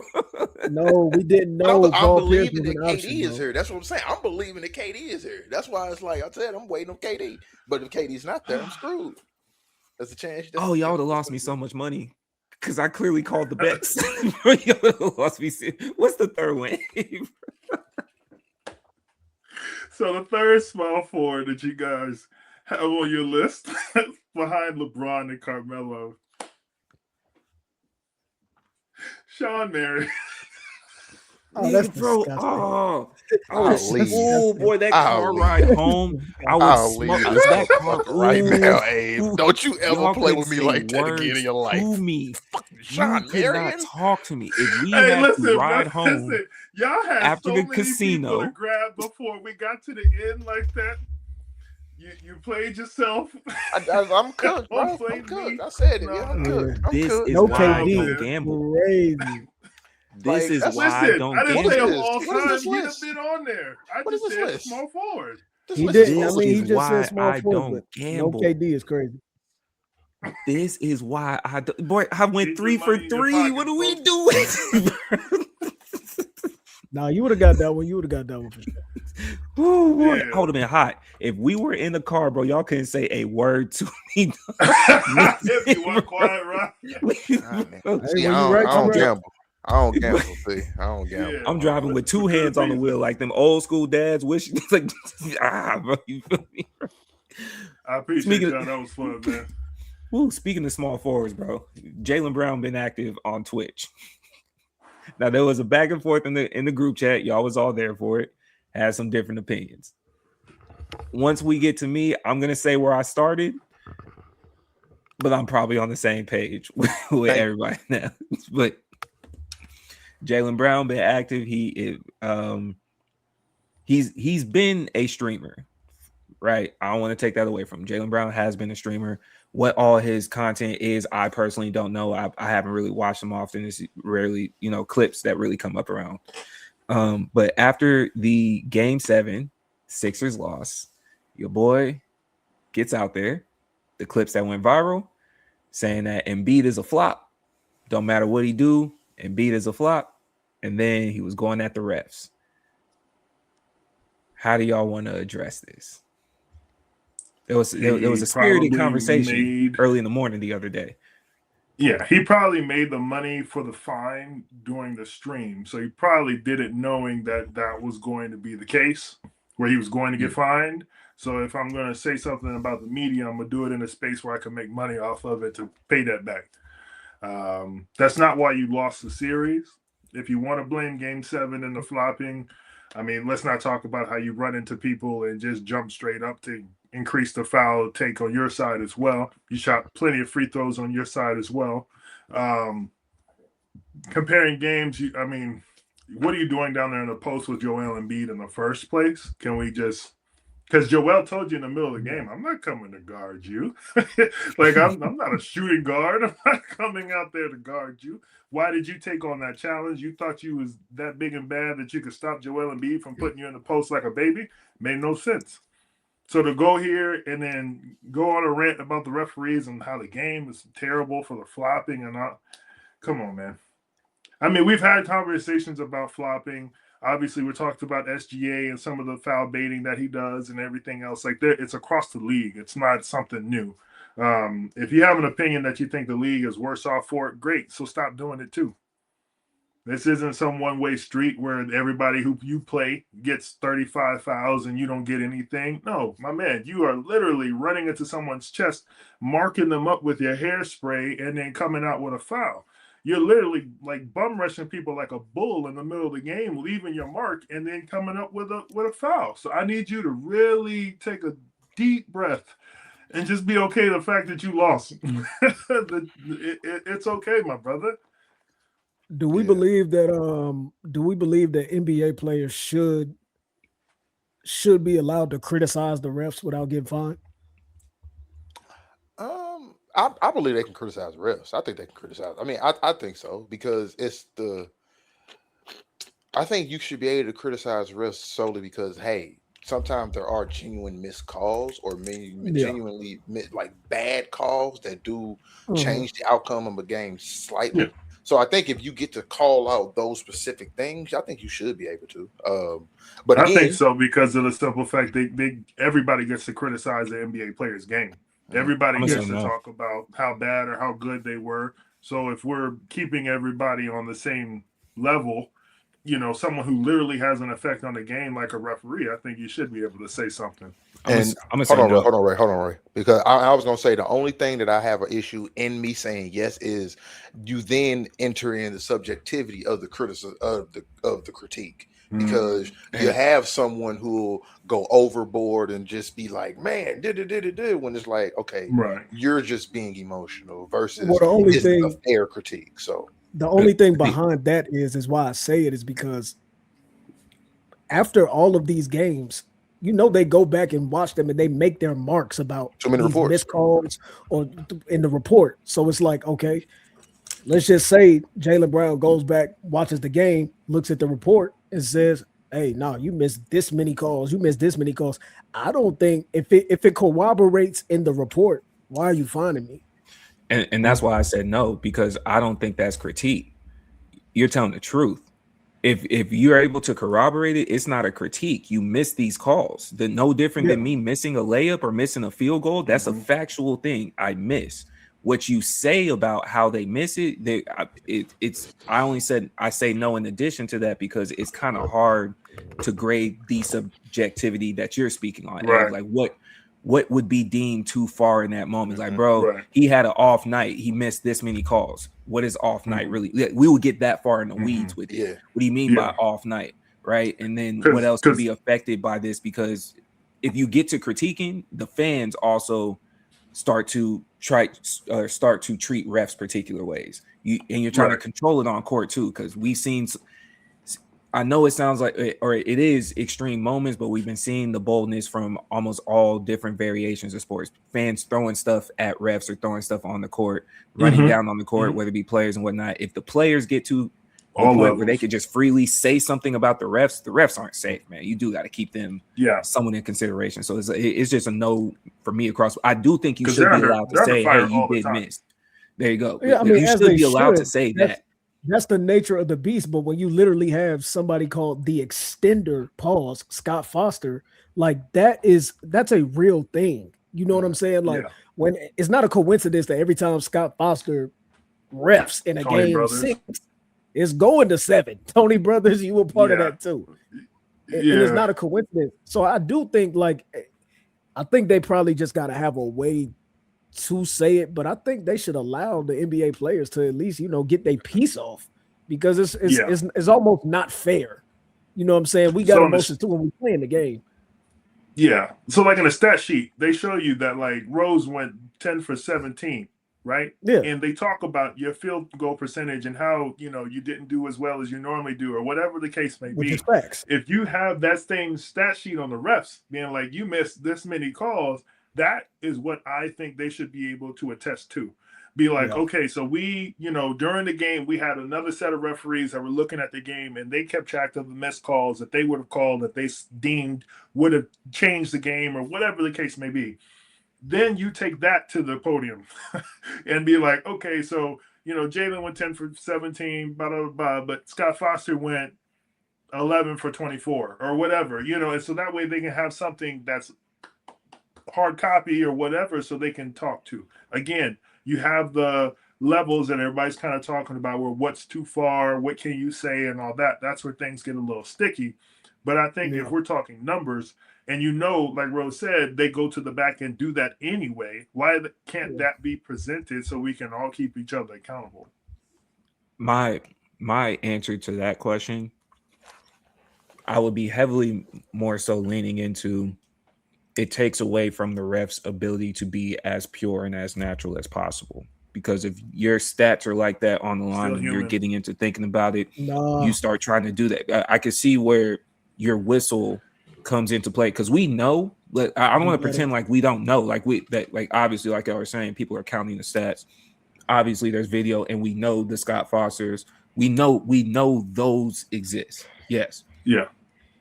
Pressure would also come up if there's freedom of how many times you get to just comfortably talk about it, because if we're let's just say Adam Silver continues the trend that we see now, we could hope that he changes. How long until we get to the point where a player is saying, hey, he's missed this many recently, he or she's missed this many, we don't want them at the game. Like you have to put a line, even if you're talking be ref in high leverage you shouldn't be, but the player shouldn't be able to dictate who's going to be a ref, because then you got another problem. It's like, okay, is it the home team that gets to dictate? Like it keeps going. Yeah, I'm not saying that. It should all be based off of stats. Just like players, you'll get cut if you're not, performing correctly. But also, this goes to how I view how the MLB does it now too. Instead of just letting the coaches challenge, you should allow players to challenge. So just like when they call in balls and strikes, if you think it's a ball, or if you think, if they call a strike and you think it's a ball, you tap your head. I think players can be held more accountable too. If you go up and you think somebody fouled you and they don't, they call it and whatever, you should be able to say, hey, go take a look at this. You lose it, you lose the challenge or whatever. That would kind of fix some of the situation, because I know they'd be mad at the coaches too, not using the challenges how they should properly. Yeah. So I mean, it's a whole system that kind of needs to get cleaned up, but whatever. It's about accountability at the end of the day. You're trying to find a way for everybody to stay accountable, because things are being missed, players are getting hurt, things are happening that, could be changed if the referee would control the game better or make a call whenever he didn't. And that's another thing that kind of makes this a little murky, is because a referee may not make a call because he wants the continuation of the game to go, the flow of the game and everything else. Like, it gets harder to dictate what should be a foul, what shouldn't. Or, if someone got slapped on this end, well, I'm not going to call it down here because I want, it to be even. There's so many different ways where it gets murky, but there should be something for the refs to be accountable, except for just like behind closed doors, because we don't know if they're getting a slap on the wrist or a smack in the back of the head. We don't know. We don't know which one is happening, and still seeing people with reputations in the league, like Tony, like Scott, like, it's funny because we all know it. It's evident. If Chris Paul's on the floor and Scott Foster's on the floor, Chris Paul's getting thrown out. Yeah, it's a couple texts are thrown out, and then it's a done deal, and whoever Chris is playing against is going to win. We knew that formula. We've got Netflix documentaries on referees and like cheating scandals and all this other stuff, but yet we're looking in real time, being like, "This is cool," and that's where it's like we got to have some type of accountability. And that's another murky part of it too that I see, because even in this conversation, when you speak about that murkiness, the first thing I think about is, I'm sure y'all all seen the video of Iman Shumpert when he was talking about defense. He was talking about how defenders, how they trick the brain of the referee, because he was explaining OKC and what they do. When he was like, yeah, OKC, they come out immediately and they put pressure on you and they get physical. If they doing it from the beginning and they do that all game, you've now manipulated the ref to where I can't call that a foul on you every single play, because our game is destroyed. So now the team is taking advantage of manipulating the referee, and it's where I think that also creates the murkiness, because you're at the fault of the subjectivity of the referee now too. Of nigga, if this entire team is playing defense on y'all just look soft. Mhm. So now I can't. It looks unfair now because okay, this team playing physical and y'all just aren't as physically imposing as them. How can I call out for it's y'all? reputation. It's reputation based too, though, because it's like when you go to like a SGA, he gonna get way more calls than the average player just because he has the reputation of, hey, I get fouled often, or I flop it, or I'm doing X, Y, and Z. I'm not mad at that part, but we do have to find a way to hold the refs accountable. If you're missing multiple calls throughout the game, it's like, okay, we're going to give you a warning, and the public needs to be privy to this information. Like, everybody has to be privy to this information. It shouldn't be just behind closed doors, and people should be able to comment, especially the players, because they're playing in the game. Okay, I do think there's one more piece that we're leaving out, because I'm about to say it. There's a piece that often goes unspoken about, and I do think it is a lot more serious than people take it for. The gambling piece in Vegas and what the more of the negative stereotypes that are associated with that has a very heavy impact in a lot of why this murkiness exists as well. All the way back to when they had killed the head coach of UNLV, whenever the Lakers were trying to hire him, and then all the gambling, every 30 for 30 document you could think of when the players had money on the line, all the way up to the Porter brothers, to Terry Rozier's case. But it's also the refs that have a piece of that as well.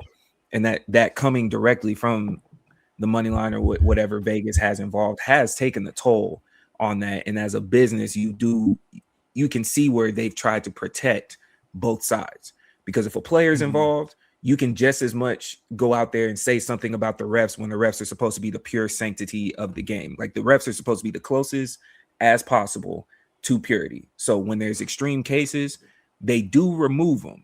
They still have some involvement. I'm not taking away from Scott Foster's, right? But as soon as the Tims got found out, they got rid of him. As you had to, we can play the what if game. I understand it. They did get rid of him, right? Same thing with the NFL. If they have anything going on, because they're the purest, or they're supposed to be as pure as possible, you kind of have to protect it in a particular way. And in that gambling line is like a direct source that they don't talk about it as much, because everything else y'all are saying very much makes sense and is valid. I might be answering from that piece of, if you start doing it, how high does the Terry Rozier thing go? We don't know. James Harden is on federal paperwork right now for being extorted. We don't know, right? Like, who's touching what? Is one of them. Hey, bro, just save the ref's life. Just let him be able to get in and out of the locker room. If you gonna gamble based off of Chris Paul and Scott Foster playing, they gave you safe bets. Just like you said, the stats are there, the trend is there. Bet off of that, bro. Look at the history. You think what I'm saying? Like, they gave you the information. Play. Yeah, whoever's refereeing, you say it's gonna be a game 7 because 8 out of 10, it might be right, bro. So you know what it is. Just like being a player. Because on the flip side, while everything y'all say makes sense, it's also the same way we know how we go about things being players and athletes. If you know he goes left all the time, force him right. Right? If you know this is what the ref does all the time, there's still certain adjustments that you might also need to be able to make as a player. No different than playing at home court versus the away court versus the altitude in Denver as opposed, you know what I'm saying? So that's also part of the game. He hates you, Chris. Chris, you're also an asshole. Every time we talk about Scott Foster, we'd be all of a sudden Chris Paul become an angel out of nowhere. It's like, nah, bro, he was an asshole, bro. Right. And Chris doing that from the jump ball. Yeah, man. So, but I do want to get back to the piece of it when it comes to Jaylen, even though we can kind of agree to an extent with the refs. People didn't like the fact that he came out and was talking, especially after a loss. So it kind of opened up the broader conversation. It was like, when is it okay for an athlete to talk? Because everything y'all just said is so valid. They should be able to say that they got the stats, they have feelings too, they're invested in the game. And then when they do that, being the human that they are right after the game, you shouldn't do that. See, I think Jaylen case is special though, because of who he is specifically. And I think Jaylen's so smart when he make comments, he know what it's going to do. He know what he's doing. He's a smart dude. So when I don't even think people are mad about the ref part, but then you couple that on with saying this was your favorite season of all time. That's it. And you sandwich that together, it looks fucking nuts. Because what you mean this was your favorite season? Nigga, you lost in the first round. Yeah, you're a and finals your man was MVP hurt most of the season. Yeah, it's looking real crazy for him to even say now that. it looks like I'm selfish. Like that's what it really just comes down to. Like I'm selfish, and I would prefer that y'all trade me up out of here. That's what it looks like to the general public. Okay, but and that's a piece of it. Now I didn't know that till you just said it, because if you're someone like me who just went off the clips, the two major clips that went around before this one came out was the Embiid comment and the ref comment. Those came out immediately. They was there the very next morning. And there was an issue with both of those too. It essentially, even with what you're adding, it seems like it didn't matter what he said because you just lost. Shut up. There should be no words, period. So I'm gonna speak on the people that had that opinion, because me and you were going back and forth, right? Yes, I'm one of those people. If you lose, we shouldn't be hearing and the reason, and I'm saying it's about how it's done.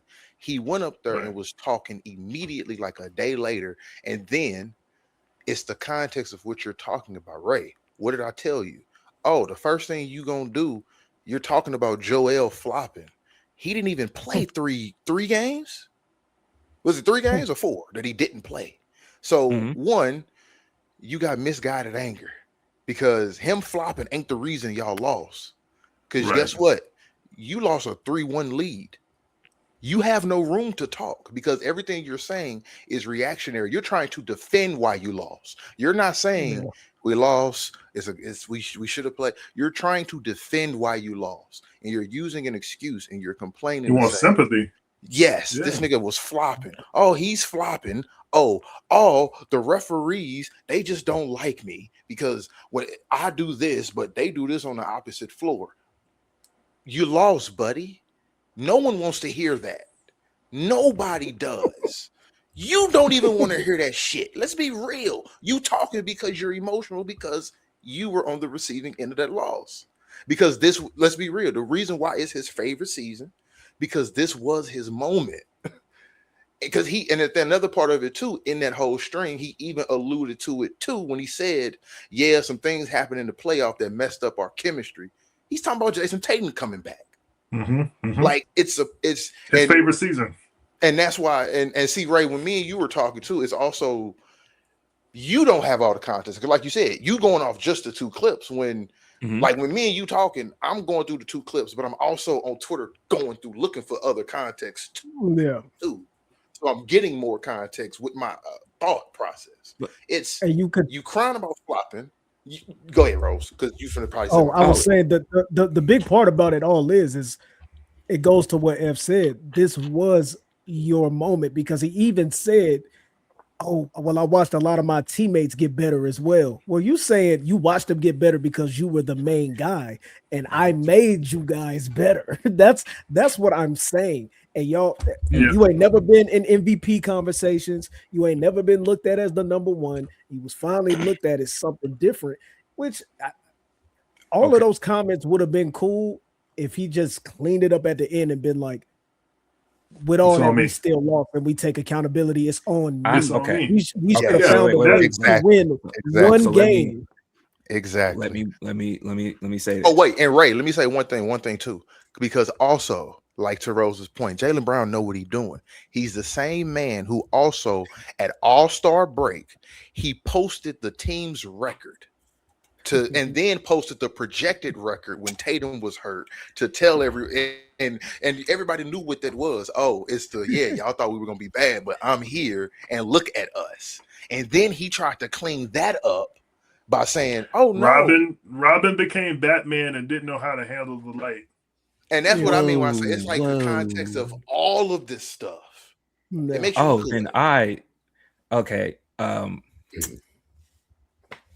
it's a culmination. I'm about to Leonidas then, because we're going full 300 on this. If y'all are okay with him talking about the refs, if he has statistical figures to back it up, everything he has said about this has been a fact.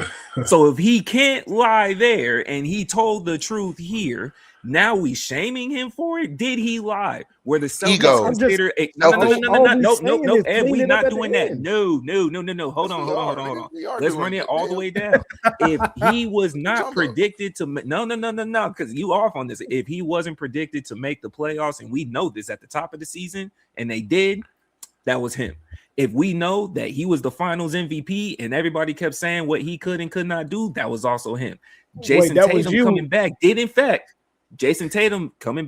in fact change the chemistry of the team. Everybody was talking. You was in the other group chat. You saw Rudy and his mans. What are you talking about? They say he's a guaranteed championship team. That's what y'all said about the Celtics, Rudy. Hey, Ray. I said, guaranteed. I don't know about that. Hold on. No. Hold on, Rose. Hold on.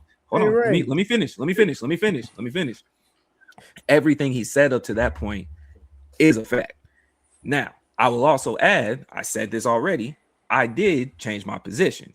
When he came back doubling down on the SGA stuff, I was like, all right, bro, now you making me call you a slur, because I was cool with the first one. This SGA flops over there and all that, now you being extra. Because my whole point, at least to the original conversation, was like, bro, just because he lost, especially if it's something fresh, I'm cool with y'all talking when you lost. Because if you won, we hear you, and especially because it's more in the moment. Like I'd rather hear it from you, and that at least I have your player perspective, than us wake up every morning still complaining about Stephen A. Smith has another take. I'd rather hear it from the person. I'd rather hear it from the player than the dude that don't even have a neck telling me how a basketball player and a team is supposed to win when you know you've never played this sport. I want to hear it from the professional. In any other profession, we would hear it from the professional, good or bad. So I'm cool with that. How you manage it is like, certain moments you could be better, especially when you're trying to control the emotions and whatnot. The sassy zestiness, give or take, that's your personality. But at the same time, we're not necessarily mad when Draymond does it, because Draymond does carry it a particular way, and he's built that reputation for himself. Shout out to him. He has a crazy take it. You know what I'm saying? So he has a crazy take every now and then. There's certain pieces where you don't agree with him. He might, double down on what Jaylen Brown said, but his delivery was cool. So that we have a precedent of players being okay with it. Now, like, if you continuing it on, that's to the perception base. So my argument was more so, just because they lost, it's like, bro, I'm cool with that, versus us restricting them to only the media can talk about it. Let them say it, or put your head down and come back and do it. It's like, my God, we're all in agreement with that. We're all especially but it's also the piece of no. I'm saying I'm okay with you talking, as opposed to, because there's a lot of people like, shut up, you lost, you shouldn't be talking. Go put your head down. We only want to listen to the winners. It's like, he's of the caliber of player where I'm okay with it. If this was like, I'm trying to think, Peyton Pritchard saying it, I'd be like, nigga, move, bro. Move, bro. This is someone that's won a ring, finals MVP, clearly is getting hated by the counterpart. They kept calling him Robin. I don't know if Jason Tatum could have did this dolo, but I know Jaylen Brown did. Hey, man, you dig what I'm saying? It's like, and that nigga be wearing Skechers and flopping like he do. But the second piece, when he came back with the SGA, like, this is what all he be doing, because I also know Jaylen Brown to be a harder nosed player. We know this. He's not necessarily the flopping type, so he's speaking from a perspective. But coming back with it, now you're just shooting, and it's like, you could be as hard nosed as you want. Are you winning? I don't care about all that. This is what this boils down to. Yeah. And the issue is, you can feel how you want, but the stats tell a different story. So let me just run this one stat by you. Okay. When Jaylen Brown shoots more times than Jason Tatum, they only win 35% of the time. When Jason Tatum shoots more than Jaylen Brown, they win 88% of the time. This tells a true story of, nigga, stop talking. You are not 1A. You are 1B. It's cool you can have criticism. If you want to get out of Boston to be 1A, just say that. That's what this comes down to. If you want to be 1A because you don't like the perception of you being 1B because I was finals MVP, cool. When you watch the games, you know what's up. Yeah. You know what's up. When I see the games and I see Jaylen as the primary shooter or the primary ball handler, primary anything, it don't ever bode well. 1A also takes it on the chin. 1A also takes it on the chin whenever he goes up to the stand. Do they? Bingo. Man. Yes, because guess what? Jason No. Tatum went up Hold there. on. I'm sorry. Don't misinterpret my answer. I'm so sorry. Are they supposed to? Yes. I'm thinking more today's era athletes. I don't want to reference nobody that we grew up with that cloth from. Let's be clear. This is a separate day and age. All 1As are taking it on the chin today. Okay, you can't do that. You can't take what I said and then say all 1As taking on the chin. With the media today. Okay, let me flip it. Let me reword it. Are there 1As clearly not taking it on the chin? Yeah, and this has been normal. James Harden never takes it on the chin. James Harden back you know what I'm saying? No, they be kicking it in. He said 1A taking it on the chin. Two different things. Okay, well, I see what you're saying. He does take it on the chin. He don't have an option. The only 1A player that I see that don't take it on the chin is Jokic, and they finally kicking his back in. But it's not them not taking accountability. They're going to get their back kicked in regardless. I'm receiving what Abe's saying, or Ev, whichever one said it, my bad, that the 1A will sit up there and be like, man, that's me. It doesn't matter. No excuses. I said all of them do. So to what I said, because I was the one that said it, I said 1A is supposed to take it on the chin. That was my quote. Okay. Right. So as 1A, yes, you are supposed to take it on the chin. Of course, there's not every single 1A that takes it on the chin. We're not going to sit here and act like it's just universal. People are humans. It is what it is. But as a league, most A1s take it on the chin. And you're supposed to, because you're the one that gets paid the big bucks. Remember, and I know you said don't take it back to, the people we grew up with, and I get that because we had a lot of hard-nosed players that would stand up there and be like, that's me. Like Carmelo Anthony literally got mad at his own teammates saying, hey, don't shoot that ball at the last second. That's supposed to be me. Why? Because whenever it gets down to it, he got to be the one on the stand to make that comment. So as a 1A player, even to today's age, they get up on the podium and go, I didn't do what I was supposed to do. I didn't carry the team through the finish line like we were supposed to.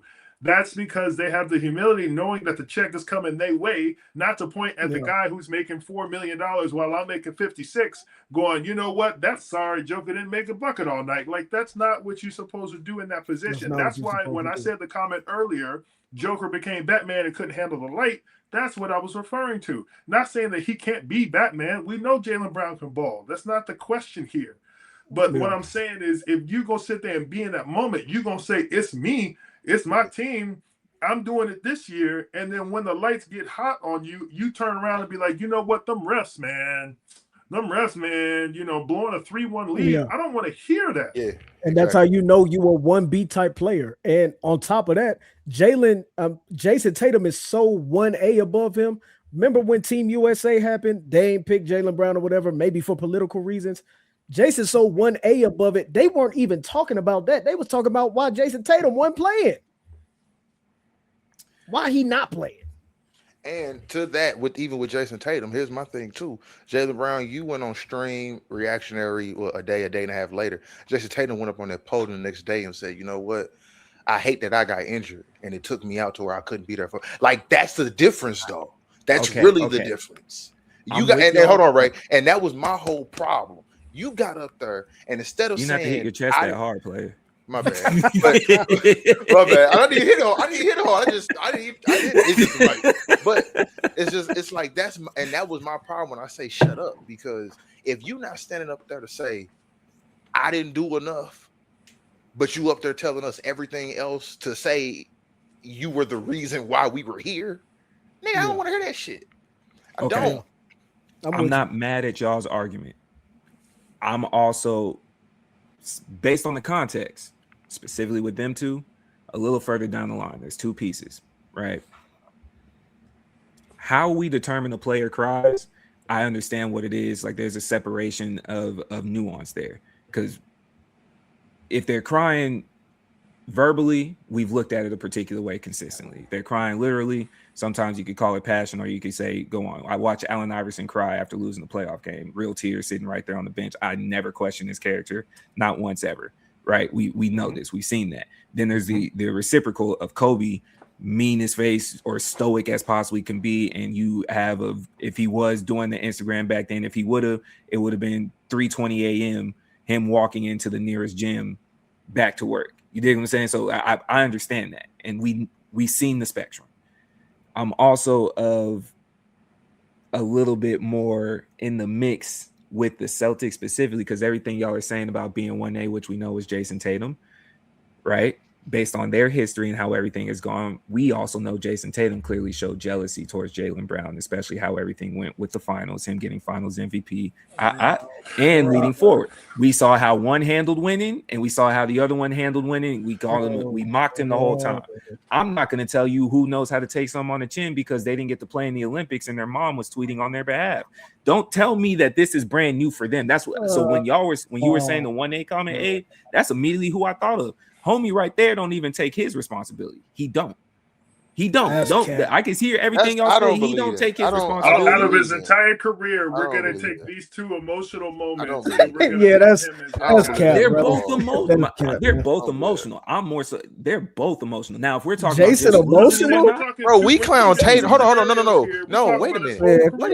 And yeah, I'm be real, Ray. It sounds like you're being completely false here. Niggas was clowning Tatum after that finals win because he was recreating everybody else's moment. And then his mom was tweeting for him in the Olympics. They definitely clown. I combine both of those. I don't know about and don't care. I'm gonna be genuine. I don't give a fuck about nobody mama tweeting. Everybody mama tweeting. Draymond mama tweeting. Terry Eason mama tweeting. No. Yeah, let's not forget his mom was tweeting because Jason. No. We're not. Let's not forget Jason Tatum's mom was tweeting because he too was complaining about not being able to play in the Olympics. Let's not play dumb. Like this isn't the same as just. I'm not saying it. No, all I'm saying is they both emotional. Hold on. I'm not challenging y'all. I'm emotional because I didn't get to play. Said something and put it on me. That ain't happening. Yeah, that's he was doing the same thing. Tyrese was chilling. That was the whole memes. Let's not act like this. Go back. The memes were there. I'm not making this up. All the memes was there. They was talking about how Tyrese was handling versus Jason Tatum was handling. I genuinely don't remember. Yeah, that definitely was a thing because they weren't getting any playing time. That definitely was a conversation. I'm not saying those are two completely separate players. And being like, this is the equivalent of what Jaylen is doing. I'm not saying it's equivalent. I never said it was equivalent. Y'all jumping. I said I just might have added that together when we're making the comparisons. That's what I said. I don't need y'all to be there. Both of them mad emotional. That's why I'm more so on the side of why are we acting surprised as if these two haven't been shooting back and forth. Like everything y'all explained, I get it in a different context. I'm with you. These two have been taking shots at each other for the last 2 years, even as they played buddy. They won the championship. But this conversation I'm saying this conversation that's been in the media for a while too, because there's sides that are clearly saying Jason Tatum and Brown are cool. They're 1A, 1B. And then there's other sides that have also played into they don't fit together no more. Like we should start having those trade talks. I'm over there. Narrative could be receipt. Yes, no, like year 3. But narrative could be there, but we're also seeing y'all are saying he's taking shots. That's y'all's words. He was posting the record. He was saying we weren't supposed to be here. Y'all just said he was taking a shot at Jason. We can also acknowledge Jason is taking shots at Jaylen. That's all I'm saying. No. I don't know though. So that's why I'm saying. I ain't seen it. So you got to enlighten me on that. Like I don't know what you're clarifying as a shot that Jason. I don't know and ain't seen. I think you're taking media narrative and trying to spin it. I think that's what you're doing. Y'all doing the same narrative, but I understand. I ain't even talking about I also said. What I'm talking about with Jaylen is how I feel personally. That nigga bitching. No, that's cool. Like that, and that's cool. What it is when you do that. Ed, hold on. All I said was this is where I'm at. Hold on. That's it. I didn't say y'all was wrong. I said I understand what y'all said. I'll fight y'all on another time. Point of view? Yeah, that's it. That's where I'm at for this one. And again, remember, I said I do agree with y'all too now because that SGA comment that came out, because the SGA comment was him doubling down on the initial thing. That's where I'm like, all right, bro, you could have just walked away. You said what you said. Right. I would respect you more for your honor if you was just like, bro, I said what I said and I move on. Now you getting the extra explanation and someone else caught it straight and it's like this is egregious. With everything y'all said, now I'm the same way I'm combining there, I'm combining here. I tried to give you a pass. That's on me. What did Ev do? That's on me. My credit line shouldn't have been out there in the first place. You maxed out. Right. You lame, bro.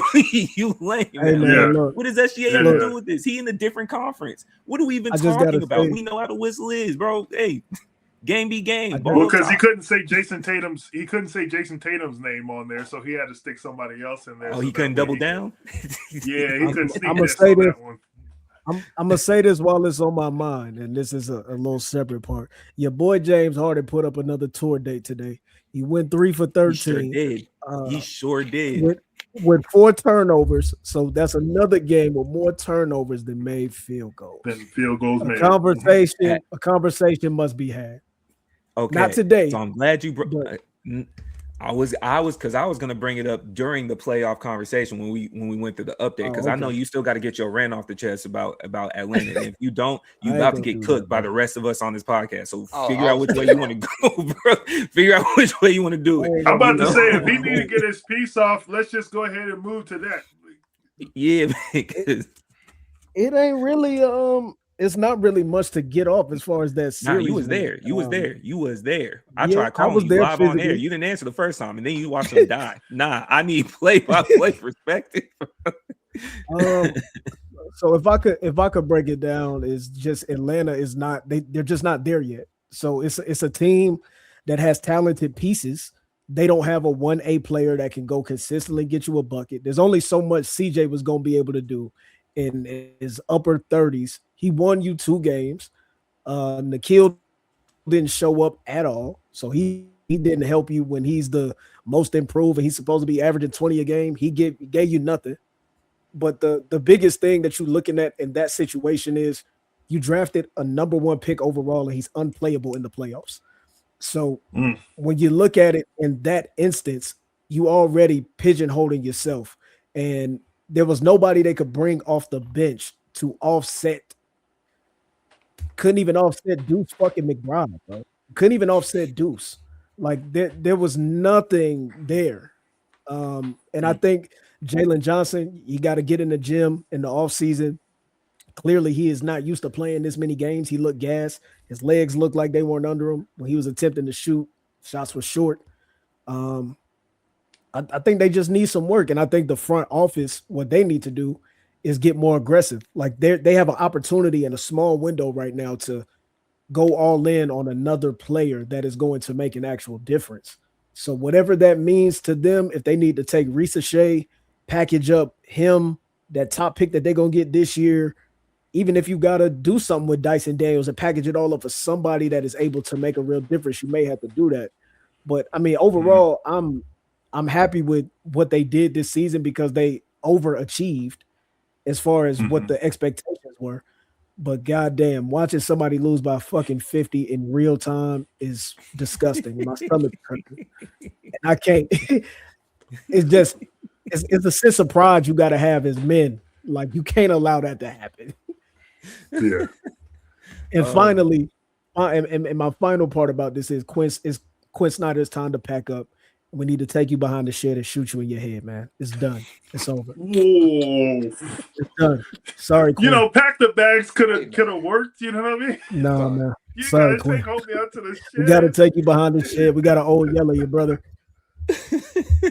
No, when we last filmed, you could have just caught that. Yeah. When we last filmed, there's been a couple people that taken some losses. So we talked about the Jaylen Brown. We're talking about the Hawks. To the other point with James Harden, I see y'all have been saying it's time to have that Jokic conversation. I've seen that narrative also get picked up just as much because since the last time we was here, they did lose to Minnesota in Game 7, right? Mm-hmm.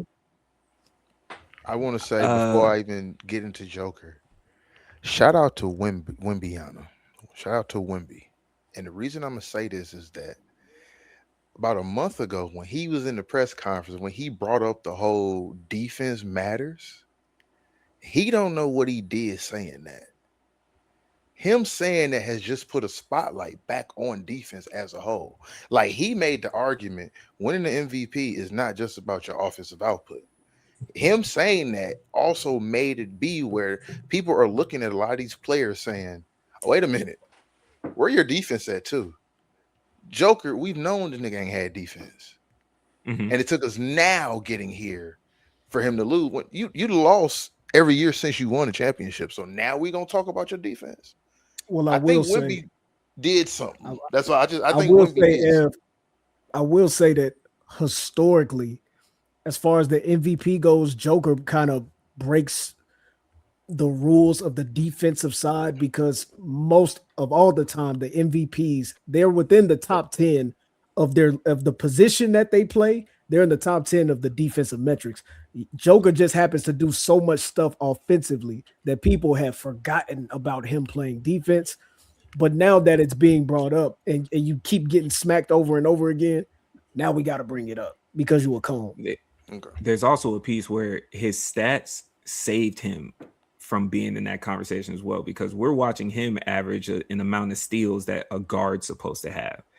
Now, if you watch the game, there's a difference between him actually like guarding somebody and pickpocketing them or something like that, or intercepting the lane. Right. His steals, like more or less, it was a tip pass and they went to him, or he was right. Okay, right. So, but just looking off the stat, he was clear.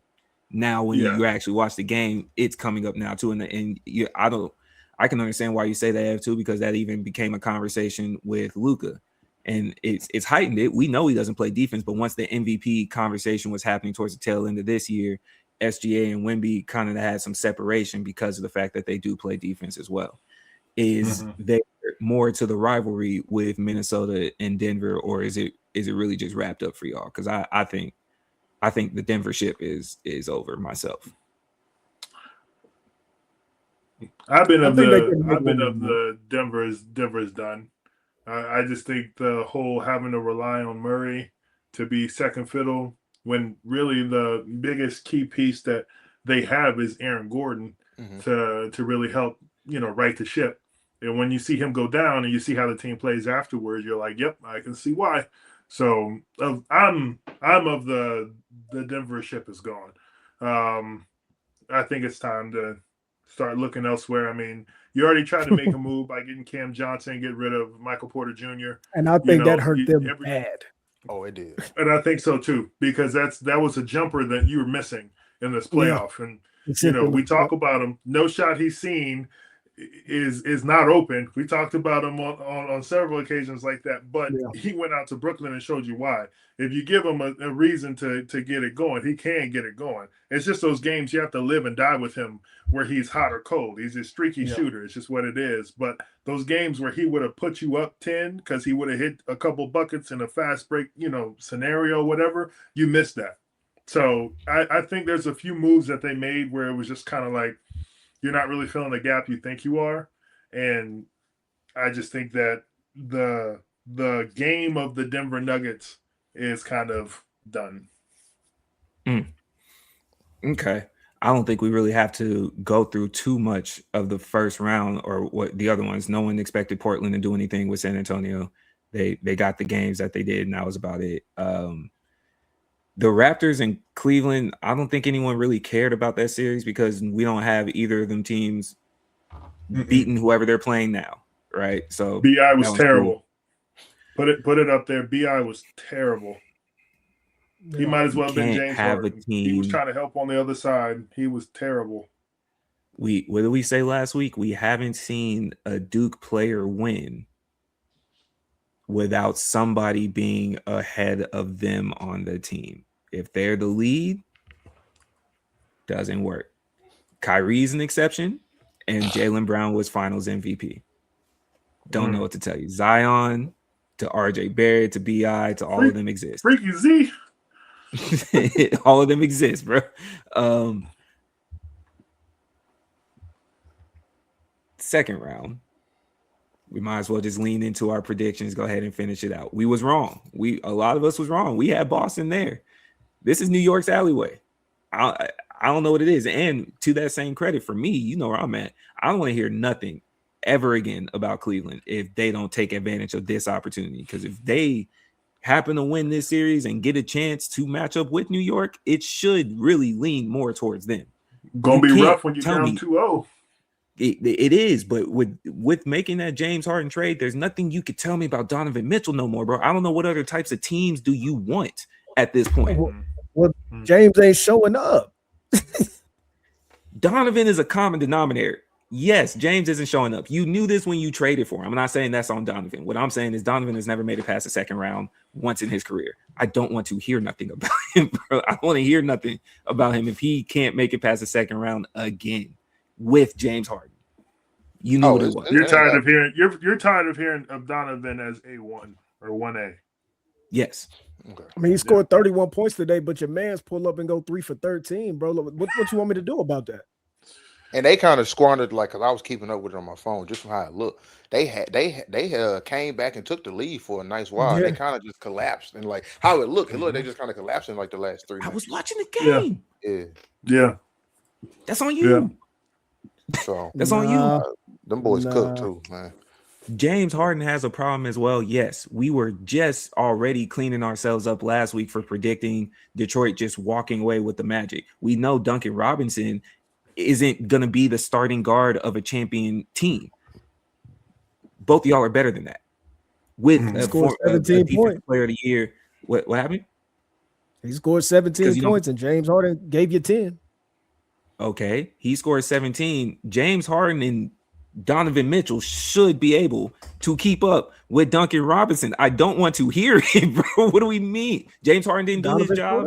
Do more, Donovan. I don't know. Second round. Oh, come on, man. Second round, bro. We can't do that. We can't do that. He hasn't gotten out of the second round, Rose. What teams do you want? He hasn't gotten out of the second. It could be you. It could be his whole career. The deeper you get into the playoffs, the more people have to show up. That is just simple as that. He's been at the same level. It's the same 4 feet. What do you want me to do when I score 31 and our second best player makes 3 shots the whole game? What would you like me to do? Better, because you're not the first person to take this type of slander. You high, bro. Do we? It's just like, but what? It's one of those points. Like when you're mad, like what can you do? That's like asking. That's like asking D Wade to do more when JJ Barrera was going upside LeBron head. He did. Y'all hold the Brooklyn series to KD for the same exact reason. What are we doing? We talking about now. No, wait, huh? I hold him having big ass feet. That's what I hold to KD in that series. He has big ass feet. It's his fault. James Harden did the same numbers, and they blend. We put it on Embiid. KD has big ass feet. When James Harden disappeared with Embiid wore the brunt of it. We knew what James Harden was bringing. You need to do better. Everybody else took the slander. With James Harden being right there. Taking slander when I dropped 31 is crazy. Well, see, I don't know. I don't listen to a lot of narrative like that. I feel like even when Harden has another player beside him, they take their time. They get on Harden's case, and then they get on your case for the part that you didn't play either, which is a valid thing. But Harden gets his wound, his lashings, because we know that those lashings are going to come because we know what he's going to do. This is his return to the media in every playoff is this. And you lucky Donovan scored 31. Stink is contagious. That man just went 3 for 13. You lucky he pulled up with a little bit of something or you get blown out. Stink is contagious. You know what also happened? Both of them don't show up in the playoffs. He hasn't gotten past the second round, bro. It's some stink on you somehow, some way, bro. This a team sport or what we doing? Like I don't. I get what you mean. So fraudulent, you so fraudulent, bro. What we doing? He's like that with the next night. Oh man, okay. The game on right now. Does LA have a chance with OKC? No. Hey man, don't do this while I'm here. Just let me leave first before y'all start doing all this. Nah, man. You know why? Ev, you know what happened?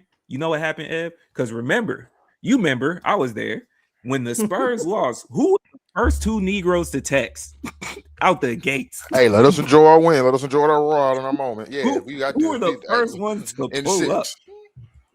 Got a Rose text and a reaction from Abe. Couldn't tell me nothing. But when the Lakers lost, I didn't say a word. I didn't say a damn word. Nah. It's fucked up because y'all don't have no expectations, man. Y'all don't have any expectations. Y'all not even meant to win. I know. That's why y'all tripping. But when you died by 50, I was cool with a wellness check. You came in hating. Nah, that wasn't a wellness check. No. That was not a wellness check, bro. Stop it. That is so I'm wild. I'm sorry. That is disingenuous, That bro. wasn't no wellness. That is wild. That's so disingenuous. So you gonna do what Rose just did, huh? Okay, I see. Cap. I see. All right. No, I can be honest though. In speaking with San Antonio, from what I saw that first game is also one of the concerns I done brought up before. Is like, bro, they as good as they are, they don't have the playoff experience, and every team that they will see all the way there has some depth. It doesn't matter who you bring out.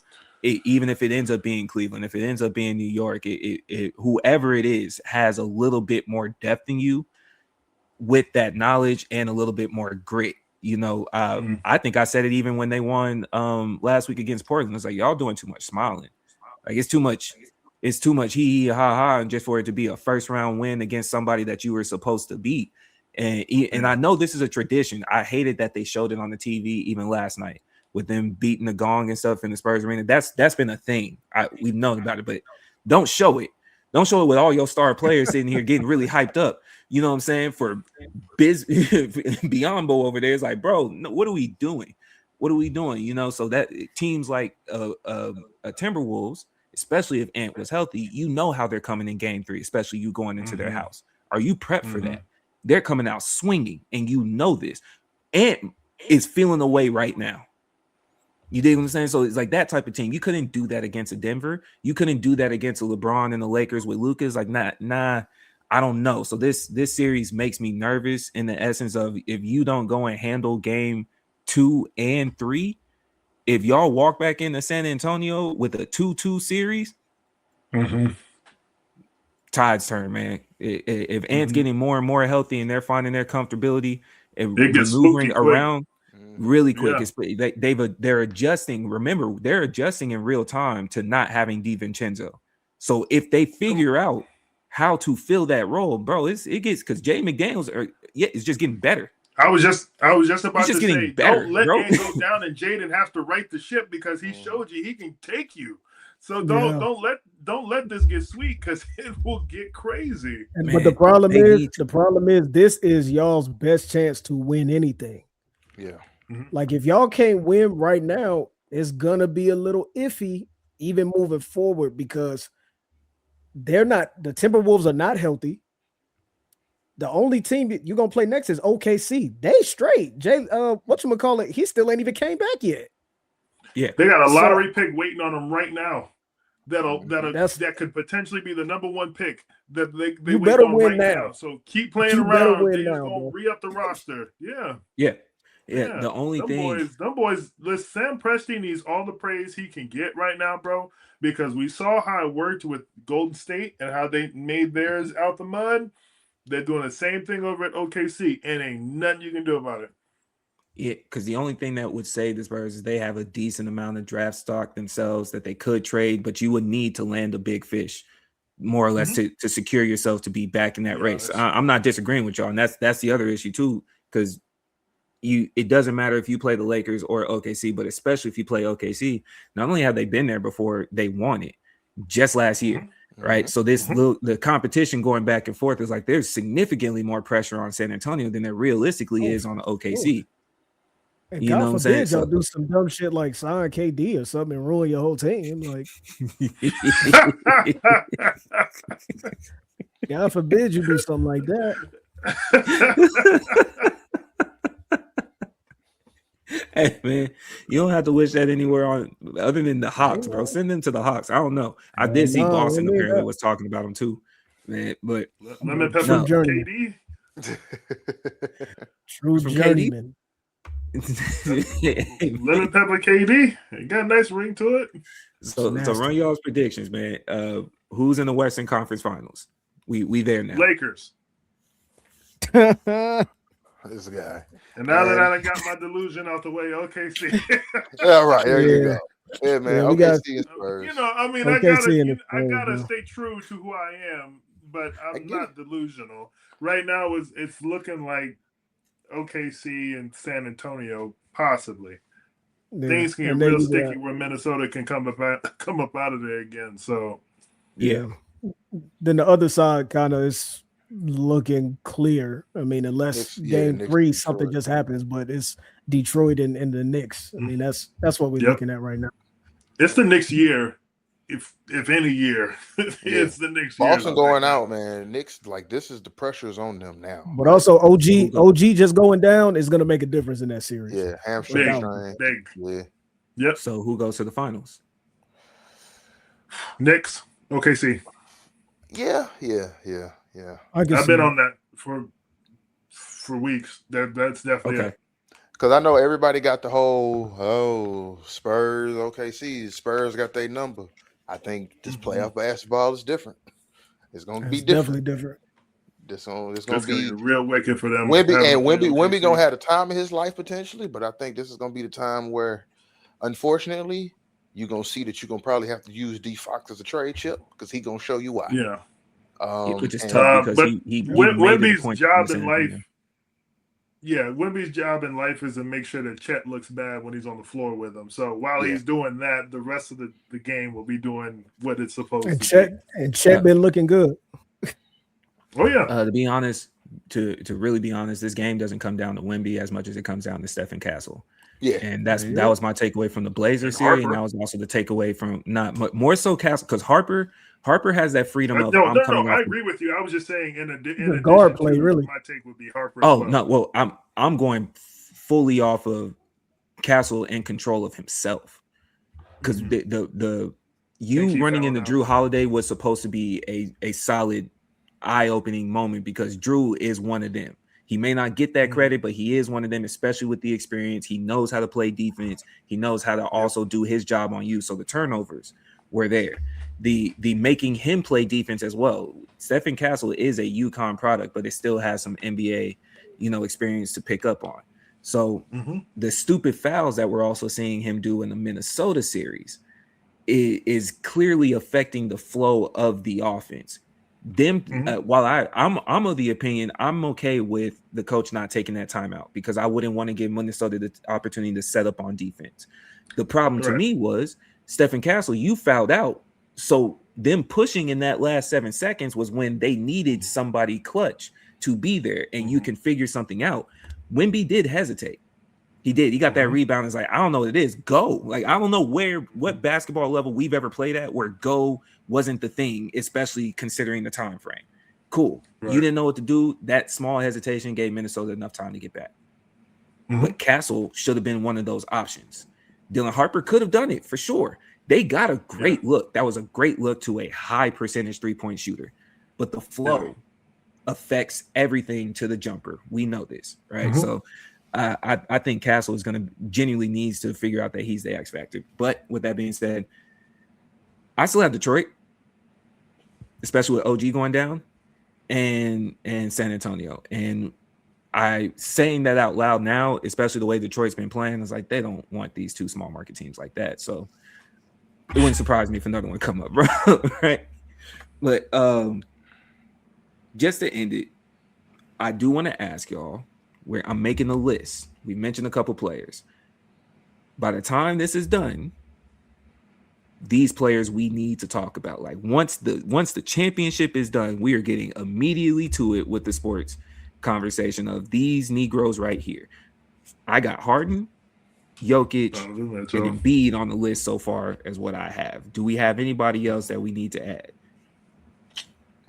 Oh, and Donovan. Yeah, don't let me lie to you. I for sure got Donovan. He was already written down. That's why I said his name, because I'm like, you've been waiting on that one for years.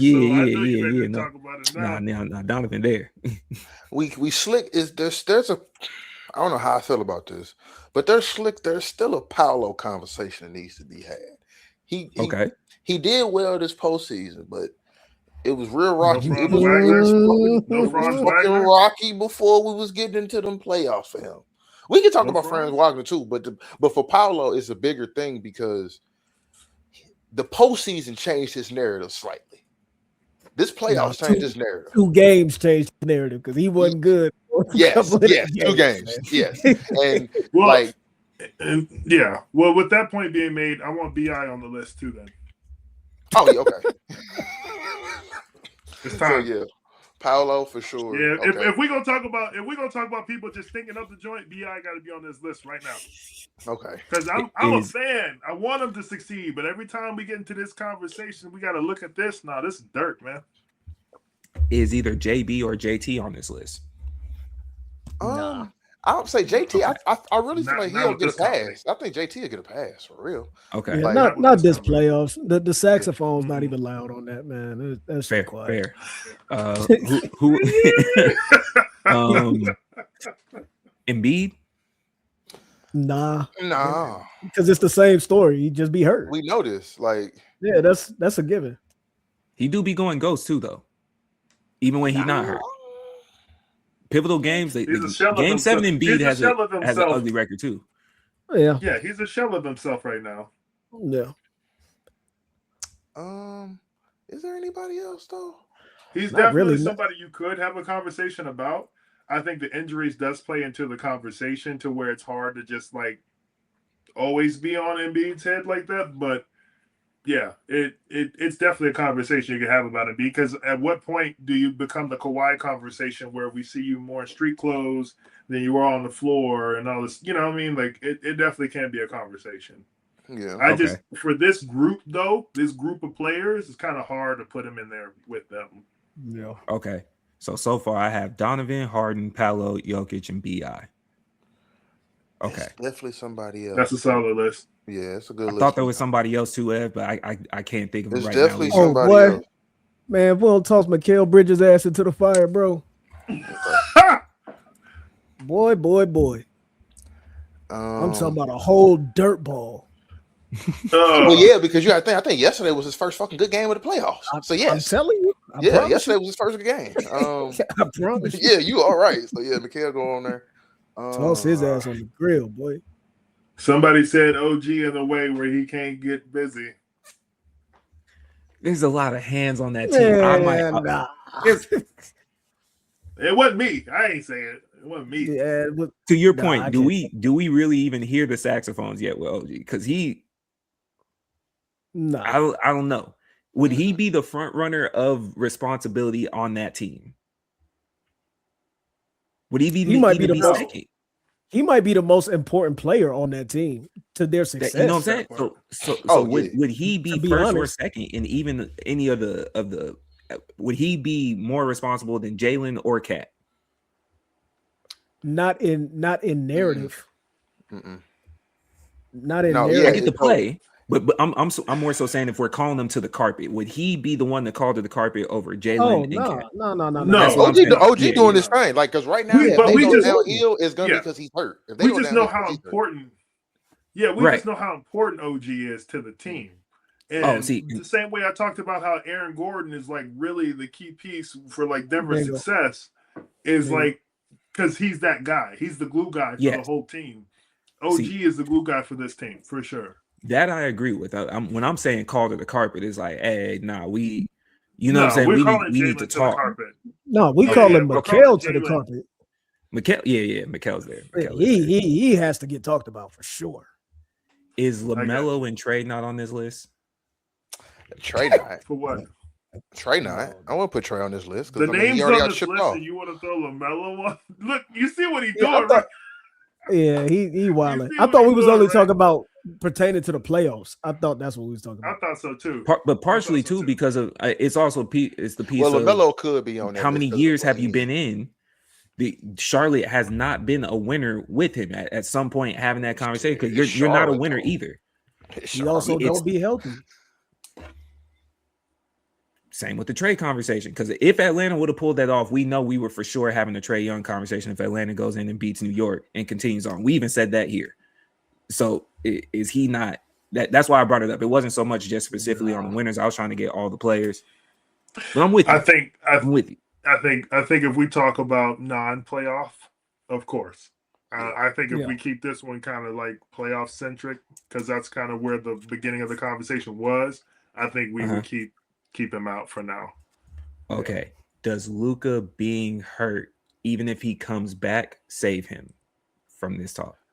I would say he's not. I wouldn't even put him in this talk because he didn't even play in the playoffs. No. Like No, being, that's I what I'm say saying. being injured. I don't consider it like an injury as like a reason to call you to the carpet.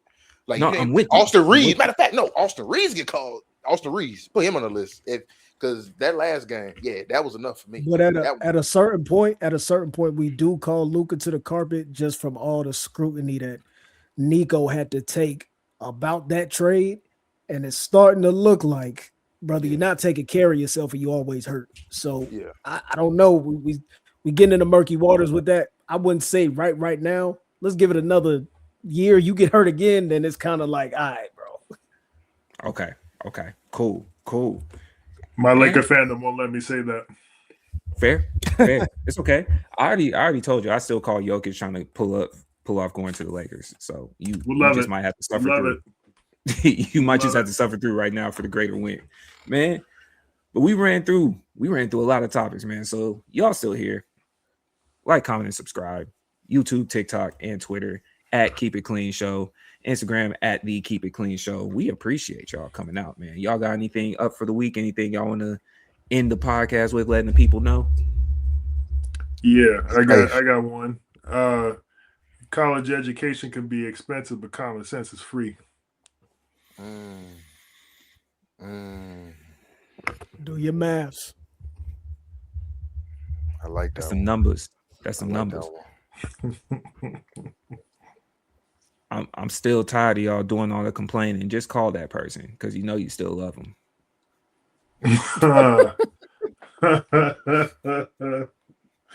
Hey man, we ain't got to do numbers. Stay black, pay taxes, and die. So in between all that, y'all be safe. Gas is too high. Stay your ass in the crib. Oh, I love this. Bang, bang. This has been the Keep It Clean Show, folks. Do the knowledge. Every time you see me, I keep it clean like a coaster.